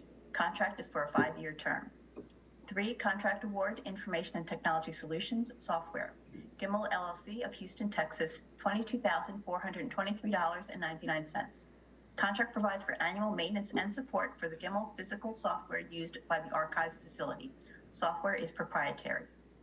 4, contract award, Information and Technology Solutions, Wi-Fi upgrade, E+ Technologies Incorporated of King of Prussia, PA, $3,586,121. Contract provides an upgrade to the county Wi-Fi infrastructure. Services are available through a PA CoStars contract. 5, contract award, Health and Human Services, screening services. Eagleville Hospital of Eagleville, PA, $420,000. Contract provides 24-hour screening, assessment, and a referral site for Montgomery County individuals in need of substance use treatment. RFP 2251 was viewed by 32 providers with 1 response received. Contract is awarded to the only responding provider who has met all qualifications of the RFP. Contract is for a period of 3 years, with each year not to exceed $140,000. 6, contract award, Public Safety Support Services, CDW Government of Chicago, Illinois, $24,949.82. Contract provides a core switch service and support agreement for the 911 system. Services are available through a PA CoStars contract. 7, contract award, Public Safety Consulting Services, Johnson, Murin, Thompson Incorporated of Hunt Valley, Maryland, $200,000. Contract provides Phase 4 consulting services to complete the creation of a GIS database, which will include National Emergency Number Association compliant address points and street center lines, finalize the county's addressing guidelines and best practice document, and finalize the web tools used for address validation. RFP 2252 was viewed by 51 providers with 2 responses received. Contract is awarded to the highest rated responder. 8, contract award, purchasing, copy paper, WB Mason Incorporated of York, PA, $200,000. Contract provides the purchase of copy paper for use by all county offices. Paper was competitively bid by Lehigh County on behalf of the Southeastern PA Counties Cooperative Purchasing Board. Contract is for the period of 10/1/2022 to 9/30/2023. 9, contract renewal, Information and Technology Solutions, fiber connectivity, Crown Castle Fiber of Warrington, PA, $598,210. Contract provides support and maintenance for the county's dark fiber connectivity and ISP services as per RFP 1416. Renewal is the 4th available of 5 optional annual renewal terms. 10, contract amendment, assets and infrastructure, construction. Loftus Construction Incorporated of Cinnaminson, New Jersey, $15,000.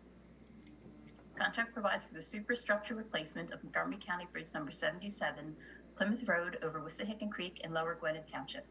Amendment provides reconfiguration and concrete anchors required due to shallow underground utility obstructions. 11, contract amendment, assets and infrastructure, construction inspection services, Pinoni Associates Incorporated of Philadelphia, PA, $12,000. Contract provides full-time on-site construction oversight and inspection during the replacement of County Bridge number 77, located on Plymouth Road over Wissahickon Creek in Lower Gwinnett Township. Amendment provides additional time required to evaluate the guide rail issue and 3 additional weeks required to complete the project. 12, contract amendment, assets and infrastructure, construction. Donald E. Riesinger Incorporated of Westchester, PA, $73,934.39. Original contract provided for Phase 1 renovations to the Milk House building at the Norristown Farm Park. Amendment provides the addition of a footer drain to the foundation, spray installation of cement coating for the foundation wall, additional steel and masonry repairs required to address the continued deterioration of the concrete and steel, and required revisions to the existing sump pump system. 13, contract amendment, Information and Technology Solutions, software. CDW Government LLC of Vernon Hills, Illinois, $1,250. Original contract provided for Palo Alto firewall maintenance and support services. Amendment provides for license coverage gap to allow for the co-terming of all current licenses. 14, contract amendment, information and technology solutions, system upgrade, integrated security systems of Harleysville, PA, $9,604. Original contract provided for a countywide security card reader system upgrade. Amendment provides for an upgrade to the Genetec system from professional to enterprise, as the maximum number of card readers for the professional level has been exceeded. 15, contract amendment, public safety vehicle. Glick Fire Equipment Company of Bird-in-Hand, PA, $57,500.53. Original contract was for a field communications vehicle.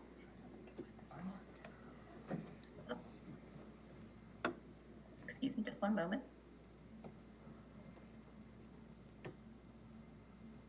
Which provided, again, the original contract was for a field communications vehicle, which provided on-site communications and command support for large and small-scale incidents. Amendment provides for necessary changes to the body, chassis, scene lighting modifications, the siren and emergency lighting systems. 16, 14 contract renewals and 1 amendment for health and human services. Providers and services are listed at the end of the agenda and at the back of the room. Thank you. I will move to approve the preceding awards of contract as described by the Deputy Chief Operating Officer, Ms. Barbara O'Malley, and to authorize the proper county officials to execute the same, subject to the approval of the county solicitor. Is there a second? Second. Second by Commissioner Lawrence. Any board comment? Okay, hearing none, we'll move to a vote. Are there any negative votes? Hearing none, motion carries. Next, we have awards of contract for assets and infrastructure, major construction projects. Yes, 1 contract amendment, security system update, integrated security systems of Harleysville, PA, $1,418.72. Original contract provided for the installation of a security access control panel to the newly built electrical rooms in 1 Montgomery Plaza. Amendment provides for an electric latch retraction to replace mag locks on the 10th floor electric room door to complete the project. Okay, thank you. I will move to approve the preceding award of contract as described by the Deputy Chief Operating Officer, Ms. Barbara O'Malley, and to authorize the proper county officials to execute the same, subject to the approval of the county solicitor. Is there a second? Second. Second by Commissioner Lawrence. Any board comment? Okay, hearing none, we'll move to a vote. Are there any negative votes? Hearing none, motion carries. Next, we have an award of contract under emergency procurement for Hurricane Ida. Yes, 1 response services, asset and infrastructure, Keeler Service Center of Telford, PA, $36,997. Contract provides for emergency installation of a central boiler, which was required due to the relocation of the Green Lane Park maintenance facility that was lost in Hurricane Ida to a building that did not have a heat source. Thank you. I will move to approve the preceding award of contract as described by the Deputy Chief Operating Officer, Ms. Barbara O'Malley, and to authorize the proper county officials to execute the same, subject to the approval of the county solicitor. Is there a second? Second. Second by Commissioner Lawrence. Any board comment? Hearing none, we'll move to a vote. Are there any negative votes? Hearing none, motion carries. And finally, we have awards of contract for the Southeast PA Regional Task Force.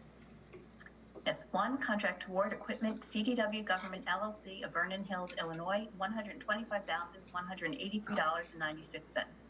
Contract provides replacement modems for Montgomery County EMS vehicles. Equipment is available through a PA CoStarz contract. 2 contract award catering services, Upper Dublin Township of Fort Washington, PA, $25,000. Contract provides catering services for the 2022 Emergency Disaster Incident Training Symposium held in Montgomery County, hosted by Eastern Montgomery County Emergency Management Group, a division of Upper Dublin Township. Approximately 300 regional emergency management professionals, police, fire, EMS, health, and school officials, and first responders attended the 2-day conference. 3 contract award vehicle, McGuire's Ford of Hershey Incorporated of Palmyra, Pennsylvania, $51,617. Contract provides for 1 2022 F-150 4x4 Super Crew cab truck from Montgomery County to transport decontamination equipment to incidences within the region. Vehicle is available through a PA CoStarz contract. Thank you. I will move to approve the preceding awards of contract on behalf of the Southeast Pennsylvania Regional Task Force as described by the Deputy Chief Operating Officer, Ms. Barbara O'Malley, and to authorize the proper county officials to execute the same, subject to the approval of the county solicitor. Is there a second? Second. Second by Commissioner Lawrence. Any board comment? Hearing none, we'll move to a vote. Are there any negative votes? Hearing none, motion carries. Any closing commissioner comments? No? Okay.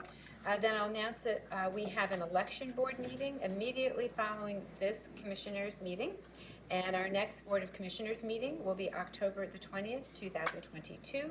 I will move to adjourn the October 6th, 2022 meeting of the Montgomery County Board of Commissioners. Is there a second? Second. Second by Commissioner Lawrence. Any board comment? Hearing none, we'll move to a vote. Any negative votes? Meeting is adjourned. And I will move to Salary Board and invite the controller to the dais. Good afternoon. Ms. Co-Francisco, do we have any public comment on Salary Board? We do not. Okay. Ms. Pardue. Good afternoon, members of Salary Board. You should have in front of you the final copy of the Salary Board list. It is a 4-page document dated Wednesday, October 5th, 2022, with a timestamp of 9:50 a.m. Of note, we have 3 retirees: Linda Bucci from Adult Probation after 7 years, Diane Rehor from Assets and Infrastructure after 23 years, and Patricia Barnes from Courts after 16 years. All positions have been reviewed and accounted for and are presented for Salary Board consideration. Thank you. Is there a motion to is there a motion to approve the October 6, 2022 Salary Board presentation is given by Director of Human Resources, Ms. Donna Pardue, and to authorize the proper county officials to execute the same? So moved. Moved by Controller Sanchez. Second. Second by Commissioner Lawrence. Any board comment? All right, hearing none, we'll move to a vote. Are there any negative votes? Hearing none, motion carries. Is there a motion to adjourn the October 6, 2022 meeting of the Montgomery County Salary Board? So moved. Moved by Commissioner Lawrence. Second. Second by Controller Sanchez. Any board comment? Hearing none, we'll move to a vote. Any negative votes? Meeting is adjourned, and we will move to Election Board. All right, I am calling to order the October 6th Election Board meeting, noting the presence of all 3 members. Do we have any Election Board comments? That's from them. But we have no comments from the public. All right. I will make a motion to approve the May 16th, 2022 and June 6th, 2022 minutes of the Montgomery County Election Board. Is there a second? Second. Is there any board comment? Hearing none, we'll move on to the vote. Is there any negative votes? All right, minutes are approved. And our sole agenda item is authorization of changes to polling locations. Ms. Sawyer. I'm here today to request the authorization for the relocation of 12 polling locations for the 2022 general election to take place on November 8th, 2022. The Board of Elections is given the authority by the Election Code to relocate polling places as they see fit, and today I am seeking the approval of the board to do just that. We'd like to move Abington 3-1 and 3-2. They currently vote at McKinley Elementary. We would like to return them to their original location of the Ukrainian Education and Cultural Center. Abington 7-1 currently is voting at the Noble Town Center. We'd like to return them to their original location of Rydell Park. Abington 12-1 and 12-2 currently vote at Abington Junior High School. We would like to return them to their original location of the New Life Presbyterian Church. Cheltenham 5-1 is at the Lamont Community Center. We would like to return them to their original location at Gratz College. Franconia 6 and 7 have been voting at the Souderton Area School District Office. We would like to return them to their original location of the Peter Becker Community. Lower Marion 2-1 is currently at the St. Christopher's Church. We would like to return them to their original location of the Beth David Reform Congregation. Pottstown 7-2 has been at the Ricketts Community Center. This is our last of our return to original locations to put them back at the St. James Lutheran Church. Souderton 1 is currently voting at the Zion Mennonite Church. They are no longer able to host the election. We have found accommodations for them at the Indian Valley Boys and Girls Club at 115 Washington Avenue in Souderton, PA. Springfield 6-2 has been voting at St. Philip in the Fields. They are no longer able to host the election, and we would like to move them to the First Presbyterian Church in Springfield, where they would be sharing that location with Springfield 6-1. That location is at 1710 Bethlehem Pike in Flourtown. Notice has been posted at these locations that the polls are being moved as is required by law. All of the locations have been notified of the move. We have notified and worked with representatives from the local Republican and Democratic committee. And in addition to these, to notice being posted, every voter in these precincts will be mailed a new voter ID card indicating the location change and identifying the new polling location. These voter ID cards, if approved, can go out as early as tomorrow, and I'm happy to answer any of the questions that you may have regarding these moves. Okay, thank you, Ms. Sawyer. I'll make a motion to approve the relocation of the 12 polling places named on the attached document titled October 6, 2022 polling place relocations, beginning with the November 8th, 2022 general election and continuing for all elections going forward. Is there a second? Second. Second by Dr. Arkush. Is there any board comments or questions? Ms. Sawyer, maybe you said this and I missed it. Were these all polling locations that had been moved due to COVID concerns? Okay, Yes. Now they're moving Now back we're moving to where them they were back. before COVID? Correct. Okay, thank you. And you did mention, because I was listening, but just you can say again, you've notified and worked with both of the local parties. Correct. Yep. Both parties have been notified and actually helped us identify some of their newer locations. So. Sometimes they say they haven't. Yes. Even afterwards, when we know that they have, but let's go. Okay. Commissioner Gale? Yep. Okay. With no more questions or comments, we'll move on to a vote. Are there any negative votes? All right. Are there any closing board comments?